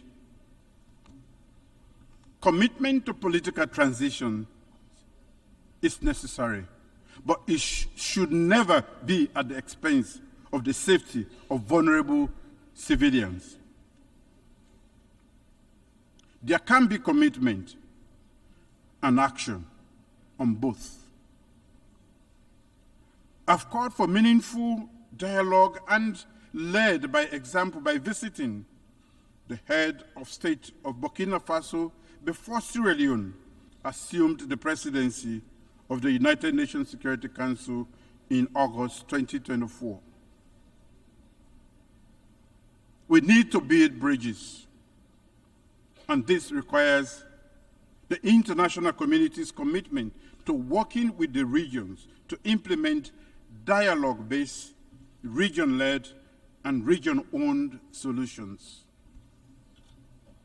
Madam President, our current tenure at the United Nations Security Council has reinforced the view that there is an urgent need for reform. Nearly 80 years after its creation, the Security Council has been stuck in time. Its imbalanced composition is unjust and at odds with current realities, undermining its legitimacy and effectiveness.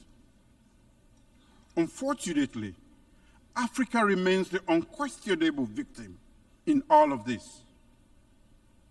Without structural change, the Security Council's effective performance and legitimacy remains unquestionable.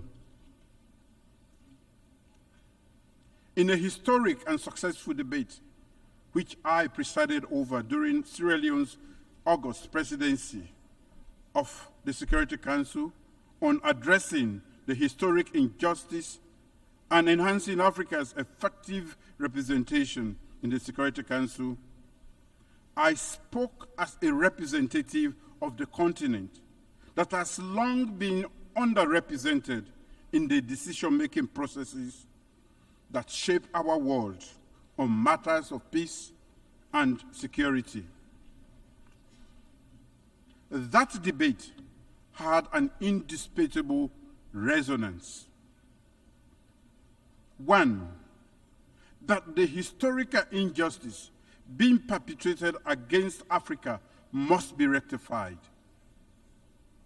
Two, that Africa must be treated as a special case. And three, that it must be prioritized in the reform process.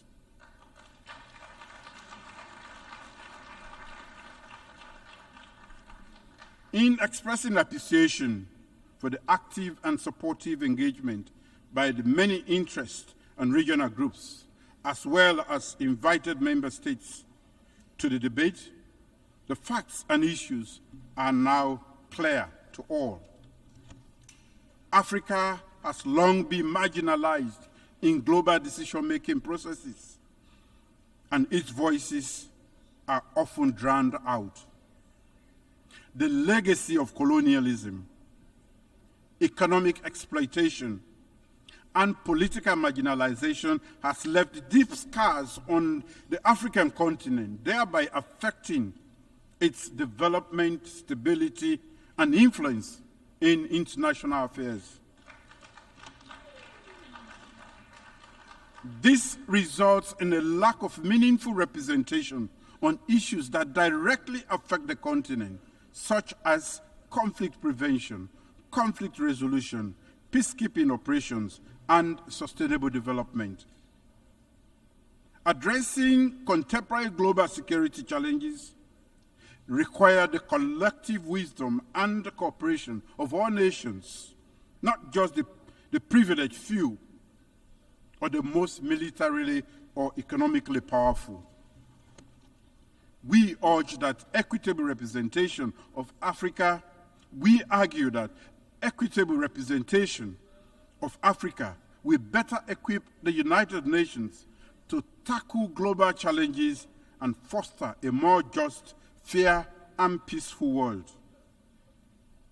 As the coordinator of the African Union Committee of 10 on the reform of the Security Council, Sierra Leone remains fully committed to promoting, defending, and soliciting support for the common African position as espoused in the Ezowini Consensus and SAT Declaration.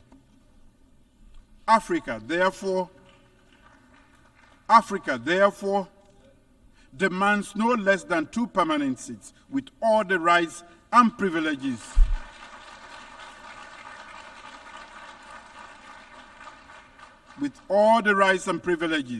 of the permanent members, including the right to veto, and 2 additional seats in the non-permanent category of the Security Council.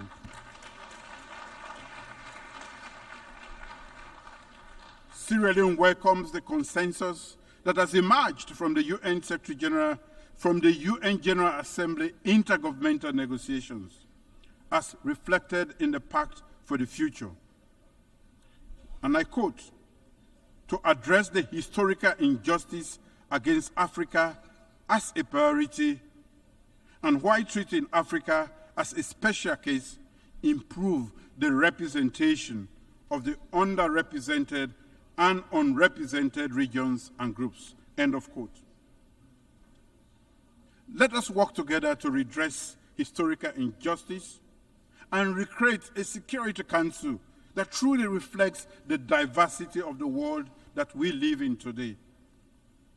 As I stated in the Security Council debate, the time for half-hearted measures and incremental progress is over. Africa's voice must be heard, and its demands for justice and equity must be met, and now. Madam President, the Summit of the Future for Sierra Leone is about delivering peace, human rights, and the dividends of democracy for everyone, everywhere, and now. Accordingly, my government has laid out a strategic vision for Sierra Leone, as captured in Sierra Leone's Medium-Term National Development Plan 2024-2030, a framework for delivering socio-economic development and prosperity for our people. Aligned to the Sustainable Development Goals and the African Union's Agenda 2063, our development plan serves as a comprehensive blueprint for transformative acceleration in critical areas such as agriculture, food security, human capital development, job creation for our youth, infrastructure development, and technology. With the adoption of the Pact for the Future, including the Declaration on Future Generations and the Global Digital Compact at the Summit of the Future, my government is reinforcing its commitment to championing and investing in human capital development.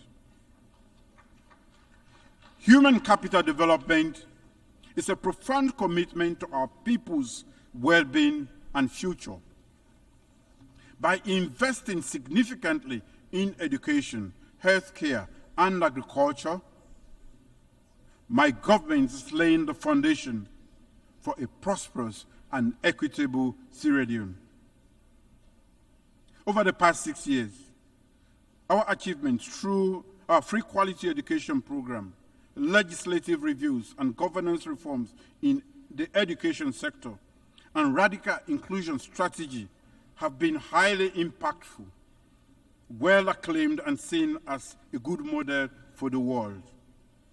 We welcome the Global Digital Compact's principle of ensuring safe, secure, and trustworthy emerging technologies, including artificial intelligence, to offer new opportunities to accelerate development and leaving no one behind. In the area of gender equality and women's economic empowerment, significant strides have been made, and they are some of the legacies my government will bequeath to our current and future generations. I recently signed into law this year a bill prohibiting child marriage. Following the historic signing into law of the Gender Equality and Women's Empowerment Act of 2023. This is all meant to ensure the realization of the national aspiration for our women and girls to build an inclusive and equitable society. I remain steadfast in my commitment to ensuring that every girl and woman lives in a safe environment with ample opportunities to realize their full potential and thrive equally in the world.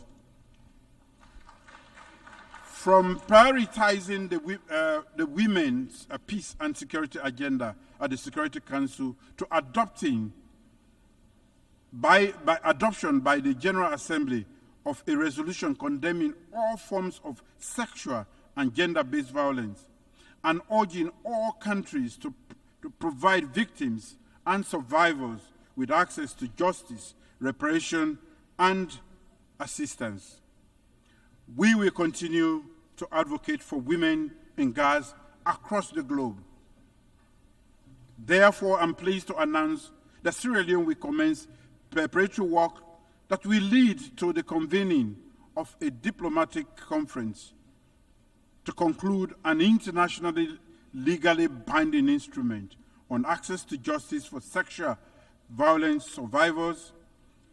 The proposed treaty, Freetown Treaty, in accordance of the success of the United Nations resolution on access to justice, remedies, and assistance for survivors of sexual violence.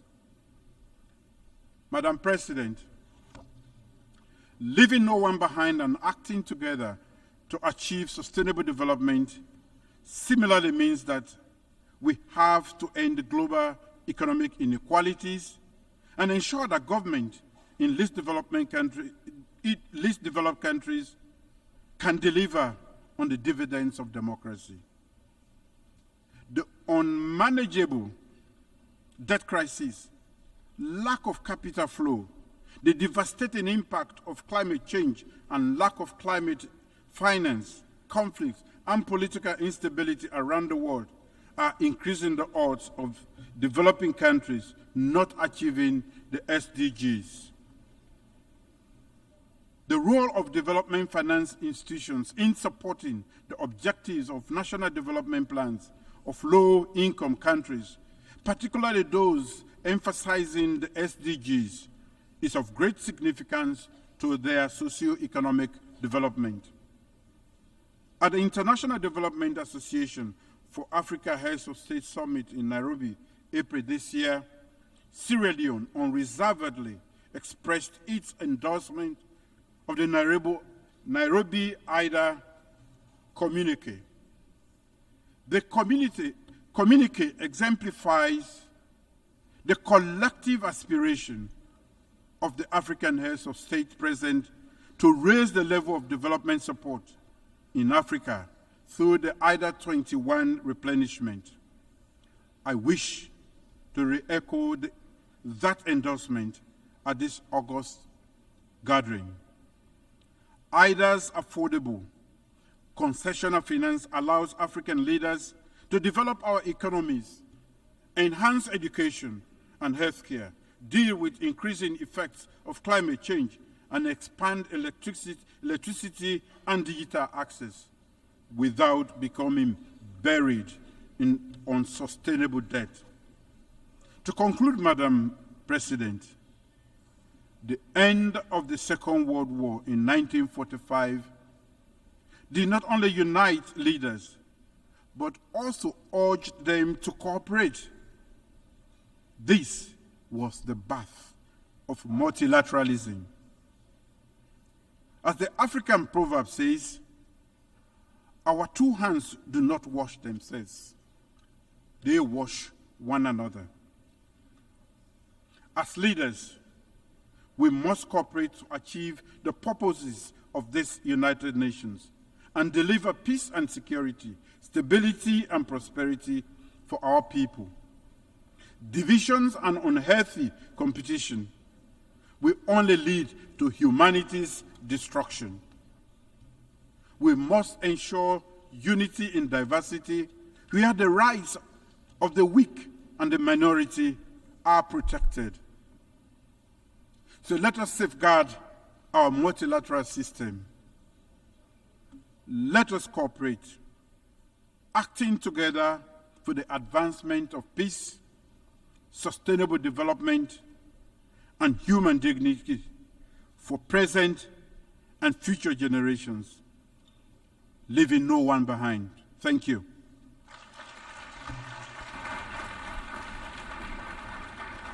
On behalf of the Assembly, I wish to thank the President of the Republic of Sierra Leone.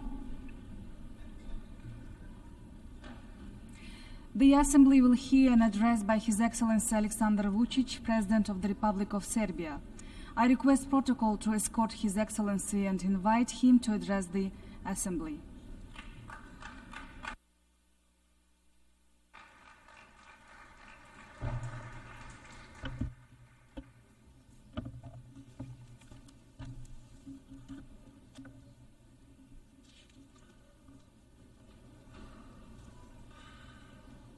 Madam President, Excellencies, ladies and gentlemen, Mahatma Gandhi said, "There is no path to peace.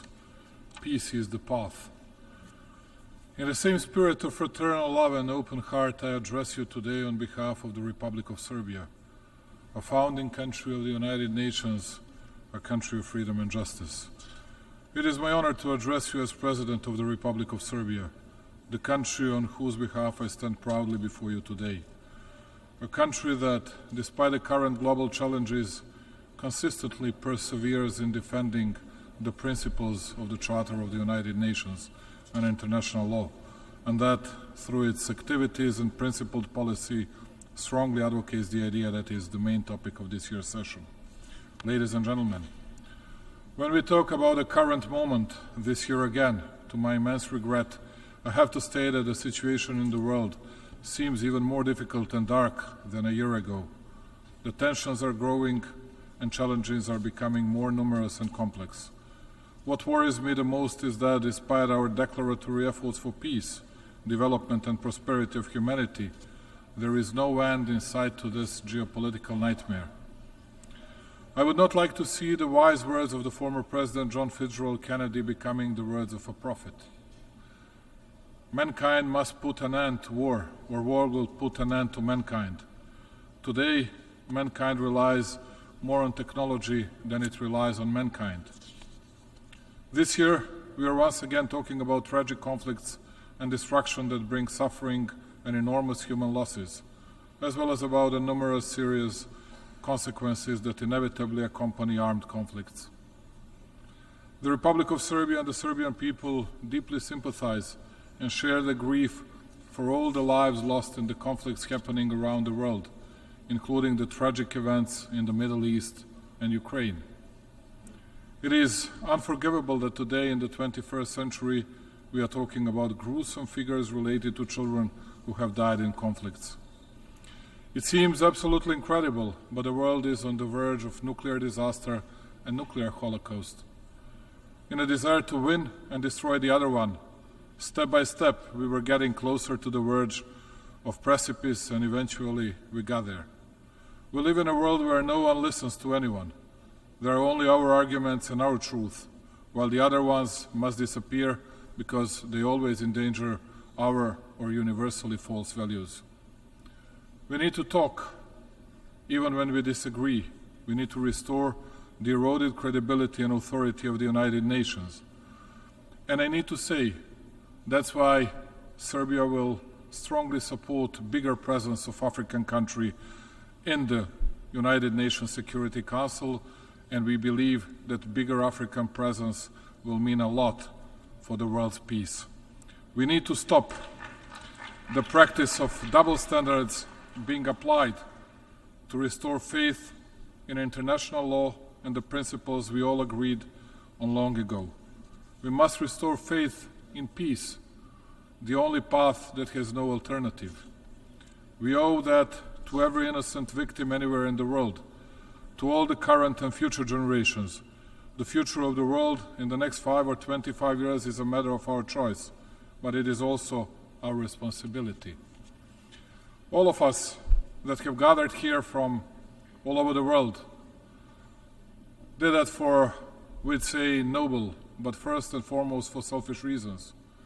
Almost always the leaders from all and even the most powerful countries speak in front of you, allegedly addressing you, but actually addressing only their public and not caring substantially for the real concerns of the world today. I'm not very much different. But today I will not present to you only Serbia, the founder of the United Nations, its successes, its high growth rate, because I have and I will have the opportunity to brag about the results we have achieved in my country. And by the way, I know that all of you here are not very much interested in the respective.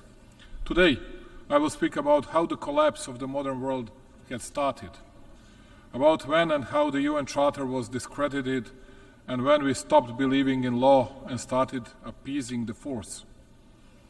I will explain it to you on the example of my country, to me the most beautiful country in the world, Serbia, how it was being destroyed and trampled on, and how today, because of its tenacity and freedom-loving tradition, it is a small stone in the shoe of the big and powerful ones. After the big victories that a better part of humanity won in the World War I and the World War II, and Serbs as the nation suffered the biggest losses proportionally to its size in the Great War as well as in the World War II, where they were one of the few nations in the Southeast Europe that had confronted the Nazis from the very beginning. And that is why Belgrade, as the capital of Serbia, was perhaps the only city that was brutally bombed and devastated already at the beginning of 1941. We Serbs were not, unlike the others, welcoming Nazi tanks with flowers, and we paid a high price for that. Nevertheless, neither crying nor laments from the distant past, nor the self-victimization are the subject of my speech today. I would like to warn you, dear friends, of what had happened to Serbia, a precedent that is being used and abused in different parts of the world, to warn you of the Pandora's box that was opened neither 2 nor 5 years ago, but much before, and that everybody is so loudly silent about. The absolute dominance of the Western capitalist way of manufacturing, its science and technology supremacy, convincing victory against the Eastern contenders, Soviet Union first of all, within the framework of the Third Industrial Revolution, brought the world, some would say, to the end of history and complete hegemony of the Western ideas in all spheres of social life. Apart from, of course, good things it had brought to the mankind, such a dominance of non-existence of balance and political multilateralism destroyed at the same time Soviet Union and Yugoslavia. Of course, it did not happen by accident. By all means, it did not happen by itself, but it was helped by the decisive involvement of the Western intelligence services, which were supported by the national corrupted elite, both in the Soviet Union and in Yugoslavia. Why am I mentioning all this? Because even today we heard from many that by attacking Ukraine, Pandora's box was opened. The undermining of international law took place, that it was the precedent not witnessed by Europe since the World War II. This is the utter untruth. Just to make things clear, Serbia supports the UN Charter, territorial integrity of Ukraine, and we did not question it for a moment, nor shall we. However, when the big leaders speak vigorously and ardently here about the need for Ukrainian freedom, about the observance of the UN and its Charter resolutions, I ask myself, why don't they observe the UN Charter and Resolution 1244 when it comes to the territorial integrity of Serbia, which in the strike of their own power in moments when they thought that they would violate the norms of international law the way they wanted, to the extent they wanted and so long as they wanted, because they had finally won against all the opponents, so it was possible for them to spill the rage upon one small nation and to relentlessly rush towards violation of all norms and regulations, not even trying to provide some explanations. That is why in 1999, here at the United Nations, they had tried to pass the decision on the attack and aggression against Serbia. And since the consent had not been reached, they had nevertheless taken the decision to attack, to bomb Serbia and commit aggression, because at that time they couldn't care less about the UN Charter, its resolutions and international law. They were uncontested power that did not ask anyone about anything, and they thought it would go on like that for hundreds of years. It was by accident that we, citizens of Serbia, were the ones who paid the high price. It could have been anybody else. Thereby it does not even occur to me to say that we were angels and that there was no our responsibility in all that. But substantially, the destiny of one small nation, with no right and justice applied, was decided by the big and mighty Western powers. It is interesting that first they helped tear apart the big Yugoslavia along the lines of internal communist borders.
We have our own politics and our own interests.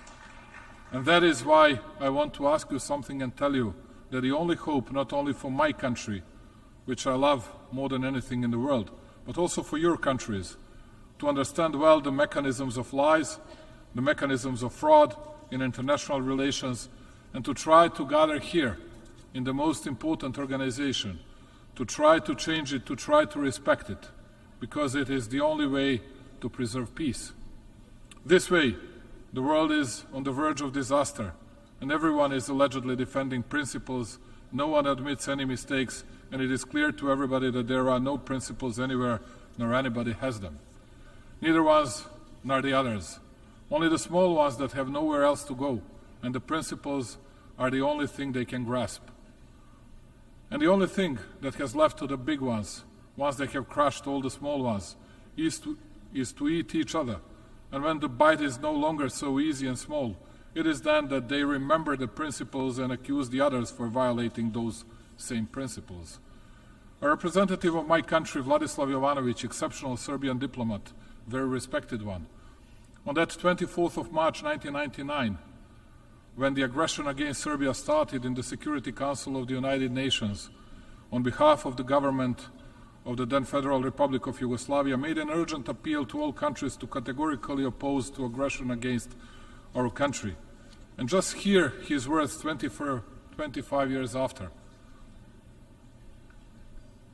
If the aggression is not stopped, the precedent of such unpunished aggression will sooner or later lead to aggression against a number of other smaller and medium-sized countries. The real question is, which country is next? You could have heard today several proposals which country would be the next. Let me quote this time the Nobel Prize winner and the former President of the United States, Barack Obama. He said, "Peace is not merely the absence of visible conflict. It is the presence of justice, freedom, and opportunity for everyone."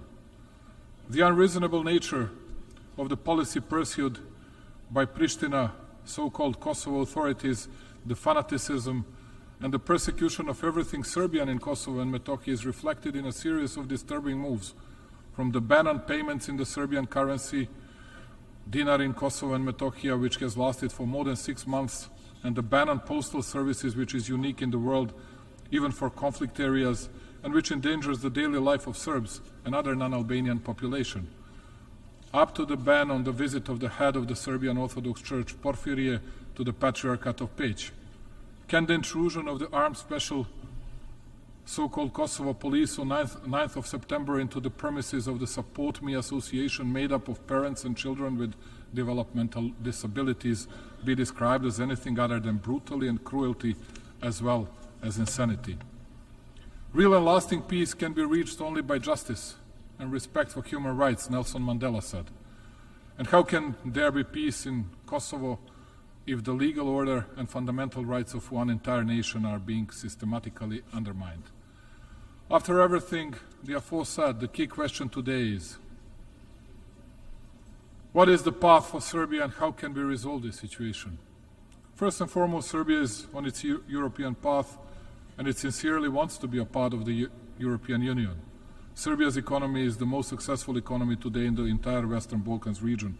But even today, the very same EU we strive to makes it clear to us through the statement of its spokesperson, Peter Stano, that it does not observe principles based on the UN Charter, and not even the decisions of their own European Council by supporting the independence of the so-called Kosovo, because that is the interest of the biggest and most powerful ones in the European continent. Serbia is a small country which cannot compete with the big powers, and we are fully aware of that. But nevertheless, we are obliged to ourselves and to our people, but also to all the friends in the world.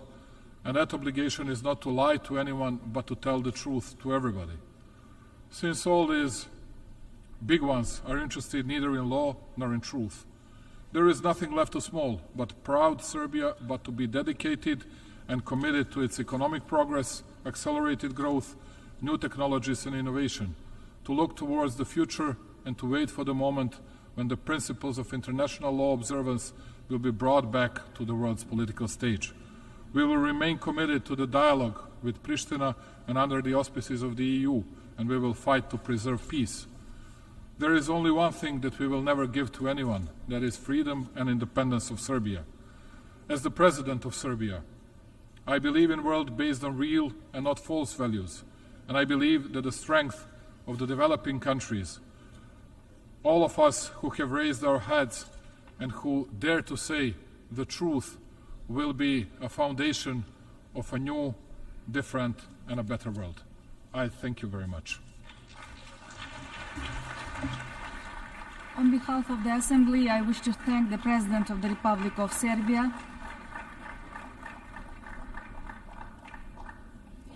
The Assembly will hear an address by His Excellency João Manuel Gonçalves Lourenço, President of the Republic of Angola.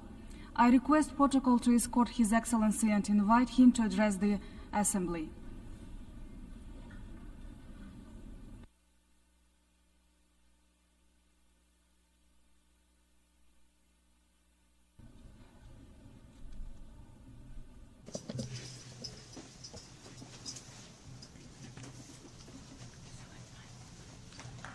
Sua Excelência, Your Excellency,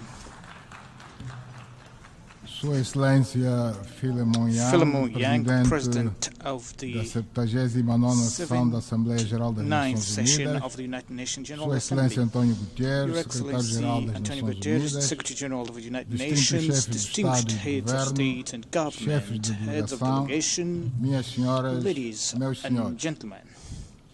É com um sentimento de honra muito particular que me dirijo a Vossas Excelências e a todos os participantes nesta 79ª sessão da Assembleia Geral das Nações Unidas, que se realiza dentro de um contexto internacional bastante preocupante, onde sobressai o agravamento das tensões nas relações internacionais pela multiplicidade de conflitos de natureza e intensidades distintas em vários pontos do nosso planeta.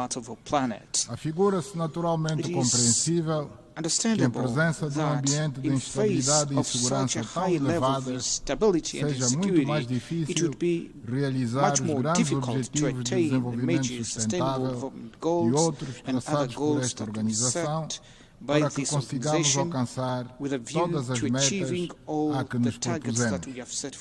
Permitam-me que dirija uma saudação especial à Sua Excelência Philemon pela sua eleição ao cargo de Presidente da 79ª Sessão da Assembleia Geral, o que assume um significado especial para todo o continente africano e para o país de Vossa Excelência, a República dos Camarões, onde as funções que aí desempenhou com dedicação e eficácia comprovadas o colocam em posição capaz de orientar com êxito os trabalhos desta sessão. Permita-me apresentar os meus sinceros votos de sucesso nestas funções, convicto de que o empenho constituirá um importante contributo para o reforço do papel da nossa organização como ator decisivo e insubstituível da governação global. Felicito igualmente o Presidente cessante, Sua Excelência Denis Francis, ao qual dirijo uma palavra de grande apreço pela forma como desempenhou as suas funções e pelos resultados que alcançou durante o cumprimento do seu mandato. Gostaria também de enaltecer e louvar a grande dedicação do Sr. António Guterres, Secretário-Geral das Nações Unidas, à nossa causa comum de edificar um mundo de paz, segurança, de harmonia e concórdia, de desenvolvimento e oportunidades iguais para todos. Valorizamos ainda mais o seu trabalho por estar a ser realizado numa conjuntura mundial complexa, carregada de desafios e ameaças com os quais tem sabido lidar com pragmatismo, responsabilidade e muita sensatez e coragem. Excelências, desde a criação das Nações Unidas, após o fim da Segunda Guerra Mundial, que os povos do nosso planeta almejavam uma convivência pacífica a nível global, acreditando que os episódios que pudessem pôr em risco a harmonia, a paz e a segurança universal seriam objeto de uma cuidadosa atenção e tomada de medidas preventivas no âmbito da nossa organização para que não se degenerassem em conflitos e guerras que fizessem reviver os momentos angustiantes vividos durante o período de 1939 a 1945. Passadas quase 8 décadas, a constatação objetiva que podemos fazer na atualidade é a de que essa perspectiva não só não foi concretizada, como parece estarmos a nos distanciar dos propósitos fundacionais das Nações Unidas. Perante esta realidade, precisamos de analisar aonde falhamos e que medidas coletivas devemos tomar para tornar mais atuante e ativa a intervenção das Nações Unidas na busca de soluções que concorram para a prevenção dos conflitos, o reforço da paz e da segurança mundial, o reforço do comércio e da cooperação internacional para garantir a prosperidade das nações e o bem-estar dos povos do nosso planeta. Assistimos hoje a uma tentativa de se esvaziar, ignorar ou mesmo substituir o papel e a importância das Nações Unidas na resolução das grandes questões que afligem a humanidade, nomeadamente aquelas que têm a ver com a paz e segurança universais.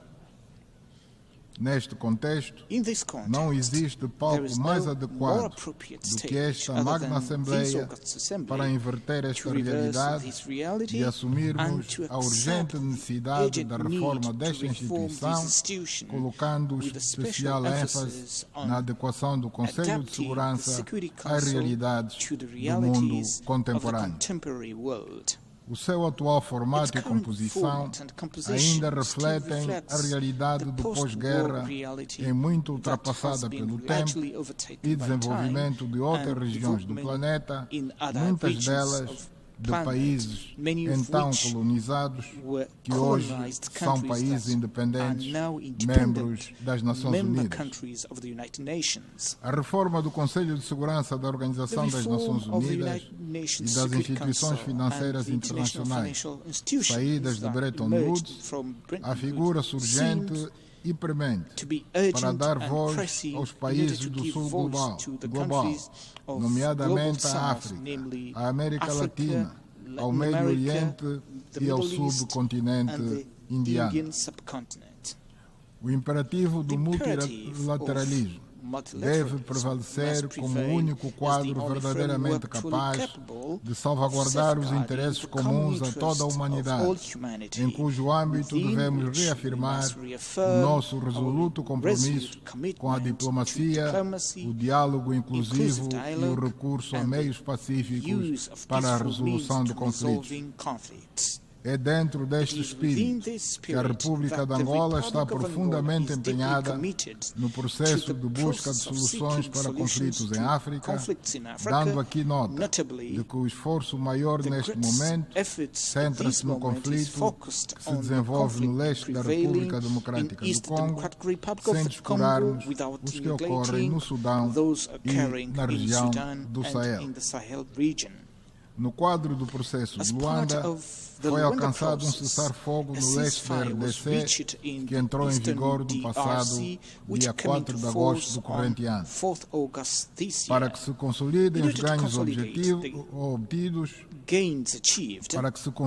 os ganhos obtidos, foi colocada sobre a mesa uma proposta de um acordo de paz formulada pela República de Angola, envolvendo a República Democrática do Congo e a República de Ruanda, cujos termos vêm sendo discutidos pelas partes a nível ministerial, com a perspectiva de que venham a alcançar entre si entendimento que justifique a realização de uma reunião cimeira para selar a assinatura do acordo de paz definitivo e o restabelecimento das relações entre a RDC e o Ruanda. Preocupa-nos muito seriamente a situação que prevalece no Sudão, onde se desenrola uma guerra violenta com consequências humanitárias de proporções dramáticas, perante uma certa apatia da comunidade internacional, que deve procurar convergir os seus esforços e agir em coordenação com a União Africana no sentido de se promover e se alcançar a paz duradoura. Estamos a colocar em benefício da paz em África a experiência adquirida por Angola com a resolução do seu conflito interno, que após várias décadas ficou resolvido de forma definitiva por via de um diálogo inclusivo entre as partes beligerantes. Aprendemos com o nosso próprio conflito que não há paz sem diálogo e não há paz sem concessões de parte a parte. Este é um caminho que não pode ser negligenciado no contexto de todos os esforços a desenvolver para se resolverem as graves crises de segurança que o mundo enfrenta atualmente. A guerra da Rússia contra a Ucrânia tem abalado de forma séria e profunda a estabilidade e a segurança na Europa, com fortes reflexos no resto do mundo no que se refere à estabilidade econômica e à segurança alimentar e energética. Temos assistido a um contínuo recrudescimento desse conflito que vem escalando de forma inquietante, com efeitos devastadores sobre a situação interna dos países contendores, pela utilização de armamento cada vez mais letal, sem que isto prenuncie uma perspectiva de solução para este intrincado problema. Apesar de estarem a ser empregos meios militares e outros cada vez mais sofisticados no teatro de operações, não se vislumbra nenhuma vitória militar nesta guerra, com tendência de se alastrar para o resto da Europa se não se encontrar uma solução negociada, assente na observância dos princípios das Nações Unidas que salvaguardem a soberania dos Estados, a indivisibilidade e a integridade territorial dos países. A inobservância dos princípios da Carta das Nações Unidas está na base de grande parte dos problemas e tensões que proliferam um pouco por toda a parte do nosso planeta, onde os interesses e ambições geopolíticas particulares, contrários aos valores defendidos pela comunidade internacional, afetam muitas vezes a segurança e a estabilidade de regiões inteiras do nosso planeta. No Médio Oriente, assistimos e condenamos a morte e rapto de indefesos civis israelitas a 7 de outubro do ano passado. Na sequência disso, embora Israel tenha o direito de proteger seu território, de garantir a segurança de seus cidadãos e de procurar resgatar os reféns ainda em paradeiro incerto, mas por ter responsabilidades de um Estado, tudo deveria fazer para evitar o genocídio a que o mundo assiste em direto na faixa de Gaza e os ataques dos colonos e expansão dos colonatos na Cisjordânia.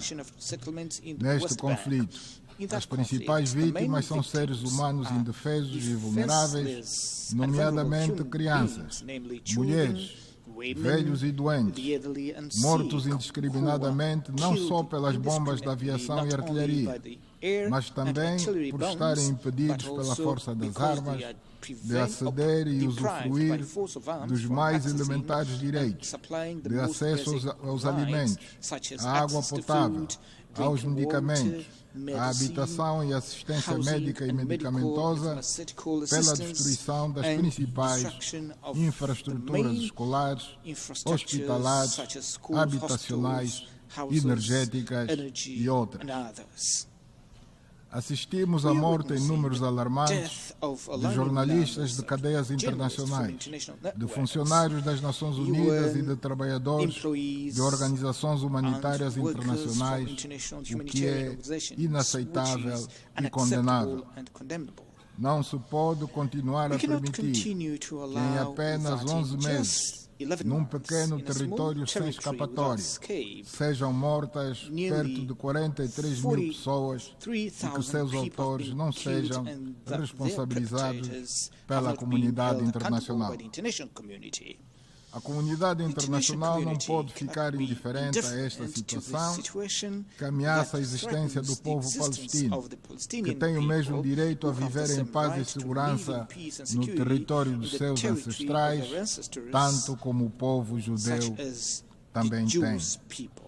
Preocupa-nos a escalada deste conflito para outros países, porque ameaça a paz e segurança em todo o Médio Oriente e abre a perigosa possibilidade do envolvimento direto das grandes potências mundiais e, com isso, a internacionalização do conflito, com todas as consequências possíveis à escala global.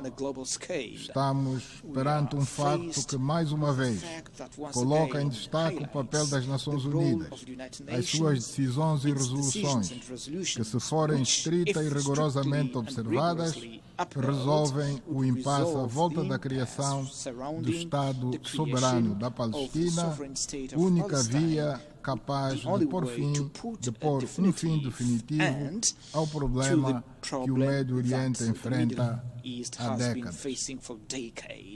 Aproveito esta ocasião para apelar mais uma vez à necessidade de se pôr fim ao embargo contra Cuba e as sanções contra o Zimbábue.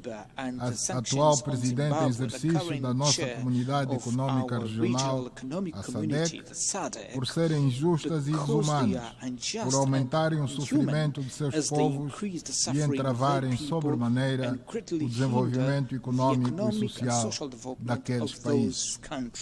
Excelências, dentro do esforço coletivo empreendido pelas nações do nosso planeta em favor da consolidação da paz, os países africanos têm procurado contribuir de forma cada vez mais efetiva em missões das Nações Unidas destinadas a estabilizar países e regiões em conflito. Muitas vezes, estas operações de paz não se realizam com a frequência e a efetividade que se impõem por limitações financeiras dos países que se dispõem a participar.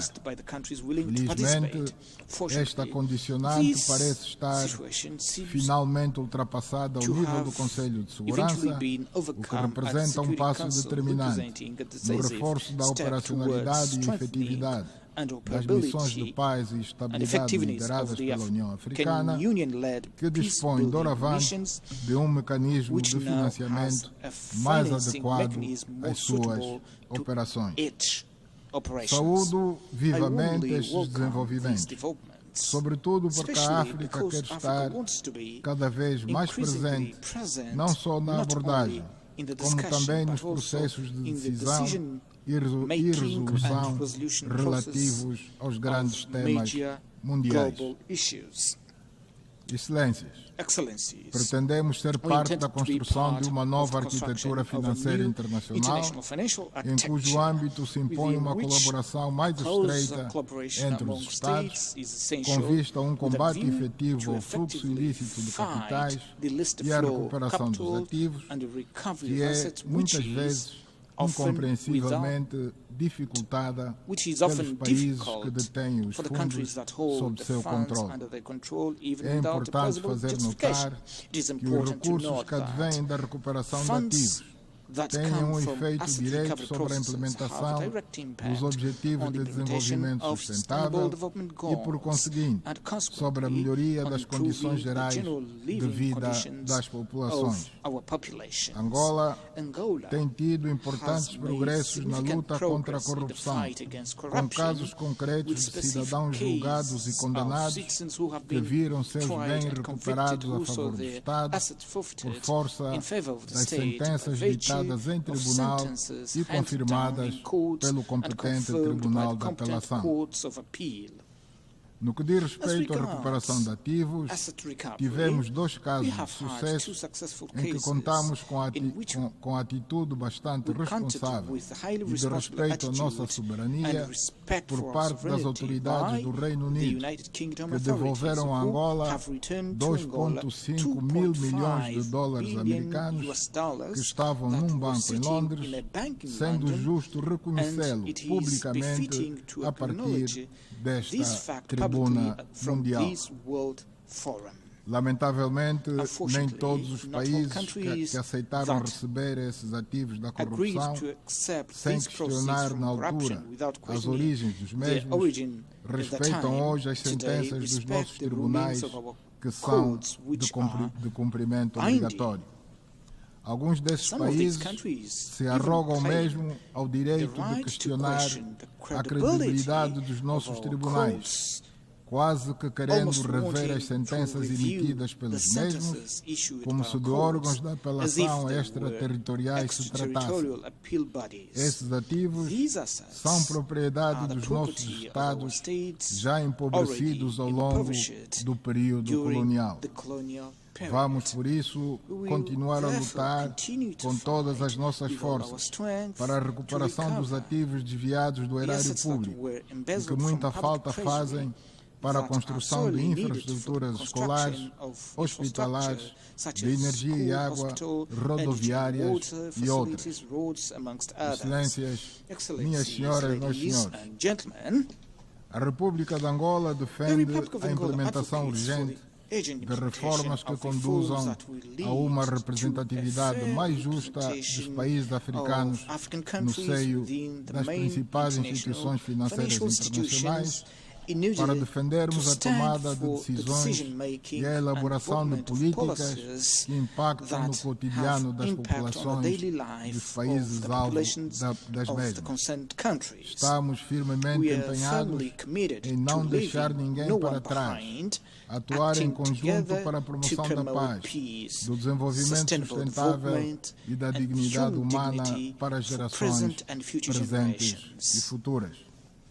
Em torno deste lema, da 79ª sessão, devemos mobilizar esforços, capacidades e todos os recursos ao nosso alcance para promover políticas, medidas e programas que tornem possível a concretização das intenções que o mesmo encerra.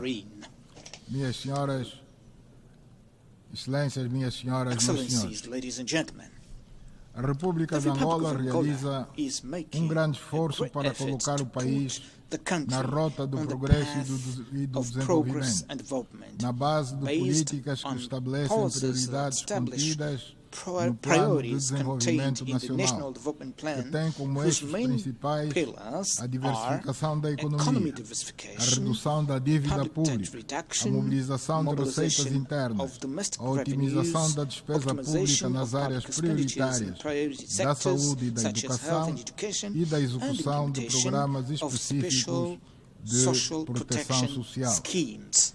As tarefas a que nos propusemos realizar nos domínios que referi são complexas, requerem tempo e recursos humanos suficientemente capacitados para as executar com sucesso, mas não obstante este quadro, estamos a registrar progressos encorajadores cujos benefícios se farão sentir com o decorrer do tempo. Inscrevo no conjunto das iniciativas bem-sucedidas a construção de sistemas de transferência de água para zonas fortemente afetadas pela seca no sul de Angola, onde a pobreza e a miséria estão a abrir caminho a uma perspectiva de prosperidade e uma vida mais digna para as populações que passaram a poder contar com água disponível em quantidade suficiente para transformar zonas áridas em zonas de produção agrícola e de criação de animais sem os riscos anteriores que punham em causa a própria sobrevivência humana e animal. no âmbito das ações do governo de Angola para melhorar o quadro social nacional e criar fatores que potenciem o desenvolvimento da indústria e da agricultura, enveredamos pela via da eletrificação do país em todas as suas latitudes. Fizemos uma aposta na produção de energias limpas, com a construção de grandes barragens hidroelétricas e de parques fotovoltaicos, fazendo com que cerca de 67% da matriz energética do nosso país seja já de fontes limpas e com uma tendência de supressão das centrais térmicas ainda em funcionamento já nos próximos 3 anos. Em termos de produção de energias limpas, para além dos mais de 6.500 megawatts que hoje produzimos, estamos a construir a barragem hidroelétrica de Caculo-Cabaça, que vai produzir mais 2.000 megawatts, e daremos início em breve à construção do maior parque fotovoltaico do país, com um financiamento de 1,5 mil milhões de dólares americanos, financiados pelo Exim Bank americano, para alimentar fora da rede um número considerável de localidades nas províncias da Huila, Cunene, Namibe e Cuando-Cubango. Com estes projetos de produção adicional de energia a decorrerem, nossa maior aposta do momento está voltada para o investimento público ou em parcerias público-privadas de construção de linhas de transportação em alta e média tensão para o leste e sul do país, na perspectiva da interconexão com a rede da SADC, a leste via Zâmbia e a sul via Namíbia. Dispomos atualmente de uma considerável oferta de produção de energia elétrica que carece de redes de transportação e distribuição para a levarmos aos potenciais beneficiários em todos os pontos do país e também aos países da África Austral que necessitam deste recurso para o seu desenvolvimento. Os investidores interessados têm agora a oportunidade de vender energia elétrica produzida em Angola aos clientes das zonas de exploração mineira da RDC e da Zâmbia, assim como aos países da SADC no geral, com destaque para o maior consumidor industrial e doméstico, que é a África do Sul. Angola desenvolve um conjunto de iniciativas que se enquadram no esforço de assegurar a implementação da Agenda Climática Internacional, dando realce às medidas destinadas à mitigação e adaptação às alterações climáticas, cuidando sempre da exploração responsável dos nossos recursos fósseis, para garantir o desenvolvimento e o bem-estar das nossas populações. Importa realçar o grande investimento público que Angola vem realizando no setor da saúde em todo o país, com a construção a ritmo acelerado de infraestruturas hospitalares dos 3 níveis de atendimento, bem equipadas e com um ambicioso programa de formação e recrutamento de profissionais de saúde para o nosso Sistema Nacional de Saúde. Minhas senhoras, meus senhores, nos tempos que correm, de entre as grandes prioridades do continente africano, inscreve-se a questão do desenvolvimento assente na promoção e intensificação do comércio, para o que se afigura essencial a construção de infraestruturas que garantam a conectividade entre os países africanos, a mobilidade dos operadores econômicos e favoreçam o livre comércio entre todos no âmbito da Zona de Livre Comércio Continental Africana. Dentro desta perspectiva, a República de Angola estabeleceu parcerias ao nível internacional para garantir a operacionalização do caminho de ferro de Benguela, dos portos mineraleiro e comercial do Lubito, no quadro do grande projeto transnacional de transporte e de logística do corredor do Lubito, que vai assegurar o escoamento mais rápido, mais seguro e a preços mais competitivos dos minérios, produtos agrícolas e industriais produzidos na República da Zâmbia, na República Democrática do Congo e em Angola, através do Oceano Atlântico para o resto do mundo. Este é um projeto catalisador que vai mudar o panorama econômico em Angola e na África Austral, permitindo o surgimento de um conjunto de vários empreendimentos ao longo do mesmo corredor do Lito, com impacto direto nas economias da sub-região austral de África e de outras do nosso continente. Excelências, minhas senhoras, meus senhores, a República de Angola é um país hospitaleiro, aberto ao mundo e sempre disponível para funcionar como parceiro proativo para ajudar no incremento da cooperação global, em prol do desenvolvimento e da implementação de ações conjuntas e complementares que ajudem a responder aos desafios permanentes do combate ao terrorismo internacional e de outras ameaças à paz, à segurança mundial e ao desenvolvimento sustentável. Com a melhoria do ambiente de negócio nos últimos anos, estamos abertos ao turismo e ao investimento privado direto em praticamente todos os ramos da nossa economia que sejam do interesse dos investidores. Bem-vindos a Angola. E muito obrigado pela atenção dispensada. On behalf of the Assembly, I wish to thank the President of the Republic of Angola. We have heard the last speaker in the general debate for this meeting. The 8th plenary meeting to continue with the general debate will be held immediately following the adjournment of this meeting. The meeting is adjourned. The 8th plenary meeting of the General Assembly is called to order.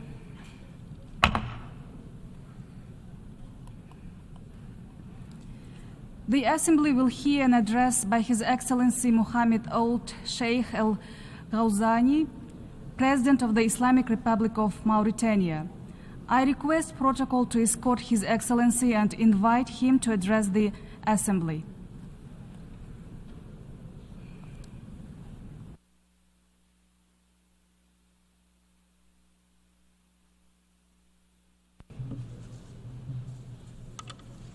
بسم الله الرحمن الرحيم صلى الله على النبي الكريم. السيد الرئيس صاحب الجلالة والفخامة والسمو صاحب المعالي الأمين العام للأمم المتحدة أصحاب المعالي والسعادة السادة والسيدات. أود ابتداء أن أتقدم بأحر التهاني إلى صاحب المعالي السيد فيليمون على توليه رئاسة الدورة 79 للجمعية العامة للأمم المتحدة، راجيا له كل التوفيق في قيادتها ومهنئا بالآن ذاته صاحب السعادة السيد فرانسيس على ما أبان عنه من حكمة وكفاءة عالية في إدارته للدورة الماضية 78. كما يطيب لي الإعراب عن عظيم تقديري وتثميني للجهود التي يبذلها سعادة الأمين العام للأمم المتحدة السيد أنطونيو غوتيريش في سبيل تطوير منظمتنا وتعزيز دورها to develop our organization and to enhance its role as an effective institutional expression of our collective will to address the various challenges facing our world on the path of comprehensive sustainable development. إن شعار قمتنا هذه الداعي إلى العمل معا من أجل النهوض بالسلام والتنمية المستدامة والكرامة الإنسانية للأجيال الحالية والمقبلة على نحو لا يستهني أحدا، لا يختزل بقوة ووضوح أهداف ومقاصد ميثاق الأمم المتحدة مترجما في الوقت ذاته عمق إدراكنا جميعا لضرورة تعزيز تعاوننا وتوسيع جهودنا لرفع التحديات القائمة. فإن ما شهده ويشهده عالمنا اليوم من صدمات عنيفة what the world has been through and what it is currently going through in terms of violent crises and unprecedented shocks at every level has greatly weakened our individual and collective ability to fulfill our common commitments in the context of the 2030 agenda. The current international situation is having a very negative impact on efforts to achieve sustainable development, especially on the African continent, which already suffers from structural and circumstantial imbalances and obstacles that hinder its development efforts and slow down its progress towards achieving the 2030 Agenda of the United Nations and the 2063 Agenda of the African Union. Our continent continues to suffer from poverty, vulnerability, unemployment, weak health and education systems in terms of quality and inclusiveness, not to mention the spread of terrorism, armed conflicts, and the devastating effects of climate change. This bleak outlook in Africa very strongly confirms the urgent need to alleviate the enormous debt burden of African countries and correct the obvious imbalances in the development assistance system and in international governance, both political and financial, and to strengthen multilateral cooperation in general.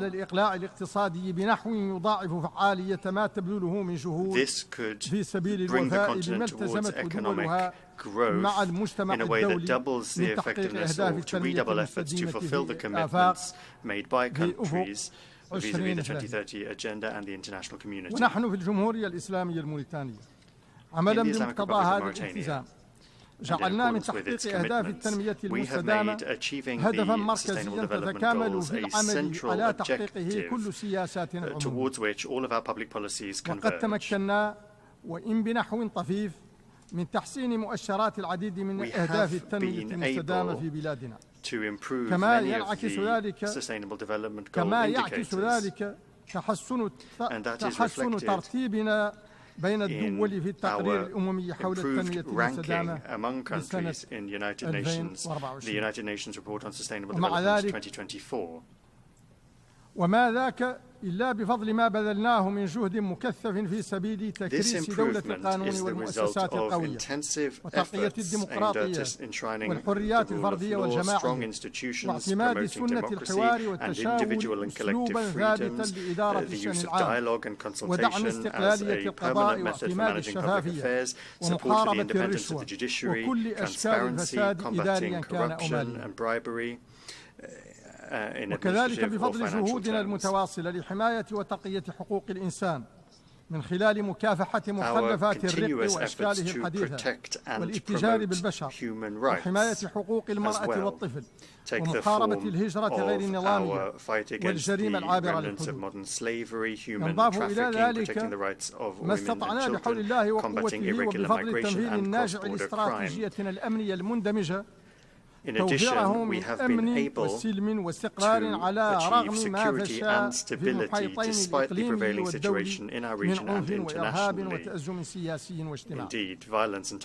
وكذلك ما أوليناه من عناية بالغة لدور الشباب في النهوض بالدول ودفع عجلة النماء والتطور مركزين على وضع الخطط والاستراتيجيات الكفيلة بتكوينه وتأهيله ودمجه في الحياة النشطة وتعزيز حضوره في مختلف مواقع تدبير الشأن العام. ولقد كان لكل ما تقدم دور إيجابي في تكريس وحدتنا الوطنية وتوطيد لحمتنا الاجتماعية اللتين عملنا على تعزيزهما بجهد مكثف في سبيل القضاء على مختلف مظاهر الإقصاء والغبن والهشاشة عبر بناء شبكة أمان اجتماعي واسعة ومتنوعة تهدف إلى تخفيف عبء إكراهات الحياة اليومية على الفئات الفقيرة وتعزيز قدرتها على الصمود وتمكينها من النفاذ إلى كل خدمات العموم. to enhance their ability to withstand these vicissitudes and to access all public services. We have also launched a promising reform process for our educational system in the aim of establishing a Republican school that embodies the values of equality and fairness, and that guarantees that everyone in the same conditions can have high-quality education that will be a lever for social advancement.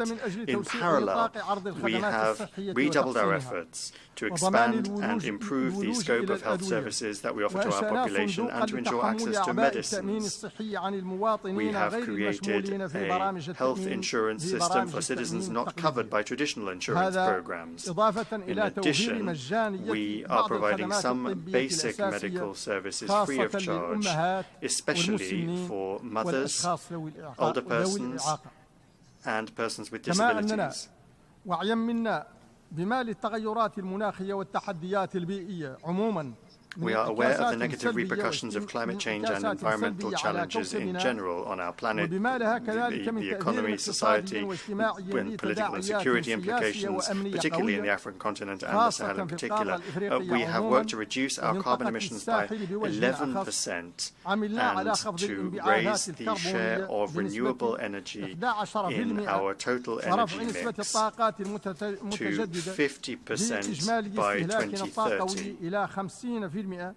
في أفق 2030 وستتعزز جهودنا في هذا المجال ببرنامج واسع لتطوير الهيدروجين الأخضر وعلاوة على جهودنا بتنقية الطاقات النظيفة التي تغطي اليوم نسبة 48% من مجموع الطاقات المستخدمة which today covers 48% of our energy use. We are continuing our fight against desertification in the context of the Great Green Wall and the Joint Committee to combat the effects of desertification in the Sahel. In this context, I would like to applaud the outcomes of COP28, التي احتضنتها الإمارات العربية المتحدة نهاية العام الماضي by the United Arab Emirates at the end of last year. أن تتعزز تلك المكاسب البيئية خلال I would like to hope that these environmental gains will be strengthened during the upcoming session, which will be hosted by Azerbaijan this year. We are hopeful that industrialized countries will respect their commitments to reduce their emissions and fulfill their pledges from the Paris summit.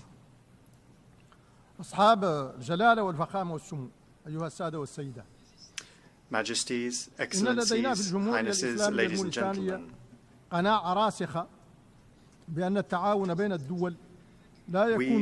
deeply convinced in the Islamic Republic of Mauritania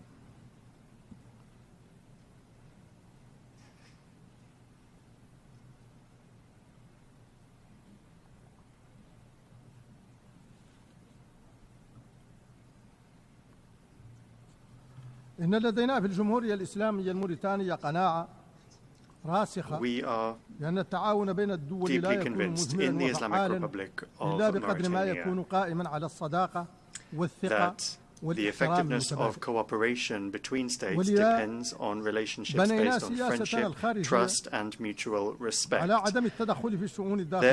our foreign policy is based on non-interference in the internal affairs of states, strengthening cooperation and friendship, the maintenance of international peace and security, and supporting just causes based on international law, the Charter of the United Nations, the African Union, the League of Arab States, and the Organization of Islamic Cooperation. For that reason, we would like to reiterate the following. Our strong condemnation of the war of genocide practiced by Israel against the defenseless Palestinian people in flagrant violation of international law and international humanitarian law. We demand the immediate end of this war and we reiterate our commitment to the right of the Palestinian people to dignity and sovereignty within the framework of an independent state with East Jerusalem as its capital, as provided for in the Arab Peace Initiative and relevant international resolutions. Our condemnation of the current Israeli attacks on Lebanon ومطالبتنا بوقفهم and our demand that they دعوتنا end إلى إيجاد immediately. حل يصون وحدة وسيادة دولة Our ليبيا call الشقيقة to find a solution that preserves the unity and sovereignty of the Libyan state, and our commitment to supporting African efforts and international efforts in this regard. Our support for the security and stability of brotherly Sudan and its sovereignty and territorial integrity, as well as our call to ensure that dialogue and reason prevail to resolve the outstanding issues leading to an immediate end to the war, ending the humanitarian suffering of the brotherly Sudanese people, and ensuring respect for international humanitarian law. Our commitment to serious efforts to achieve a political solution that preserves the unity of the Syrian Arab Republic, its independence, the dignity of its people, and their right to live in peace and security. Our support for the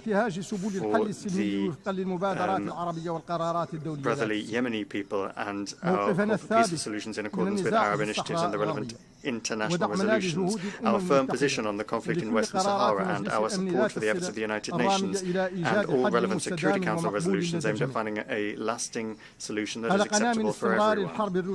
Our concern about the continuation of the Russian-Ukrainian war and our demand that a solution be found that ends the war and takes into account the concerns of both parties in accordance with international law and the United Nations Charter, thus sparing the region and the world further tragedy and destruction. Your Majesties, Highnesses and Excellencies, ladies and gentlemen, the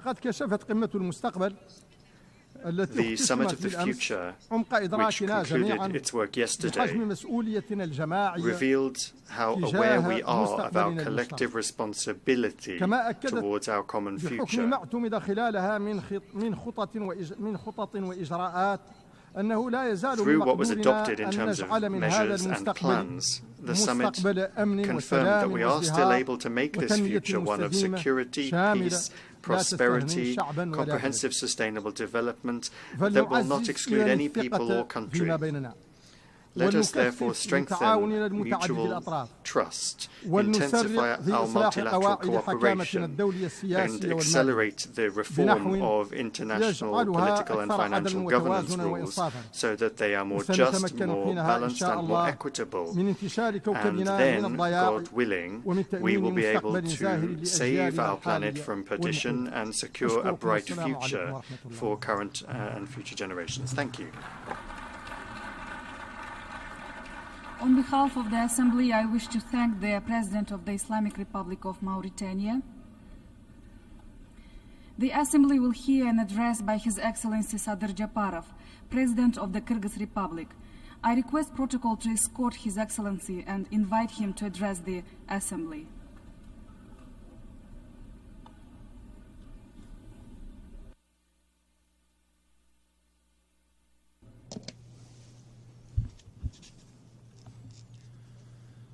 Mr. Secretary General, Mr. President, distinguished heads of delegations, ladies and gentlemen, I extend my congratulations to the African nations and the esteemed Mr. Philemon Young on being elected as the President of 79th session of the UN General Assembly.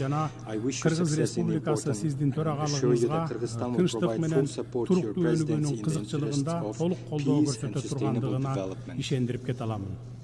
I also express my gratitude to the esteemed Mr. Dennis Francis for his active work as President of the 78th session. On behalf of the Kyrgyz Republic, I reaffirm our commitment to international law, the principles and provisions of the UN Charter, and express our full support for the organization's efforts to ensure international security, address global social, economic, and climate challenges, and protect human rights and freedoms.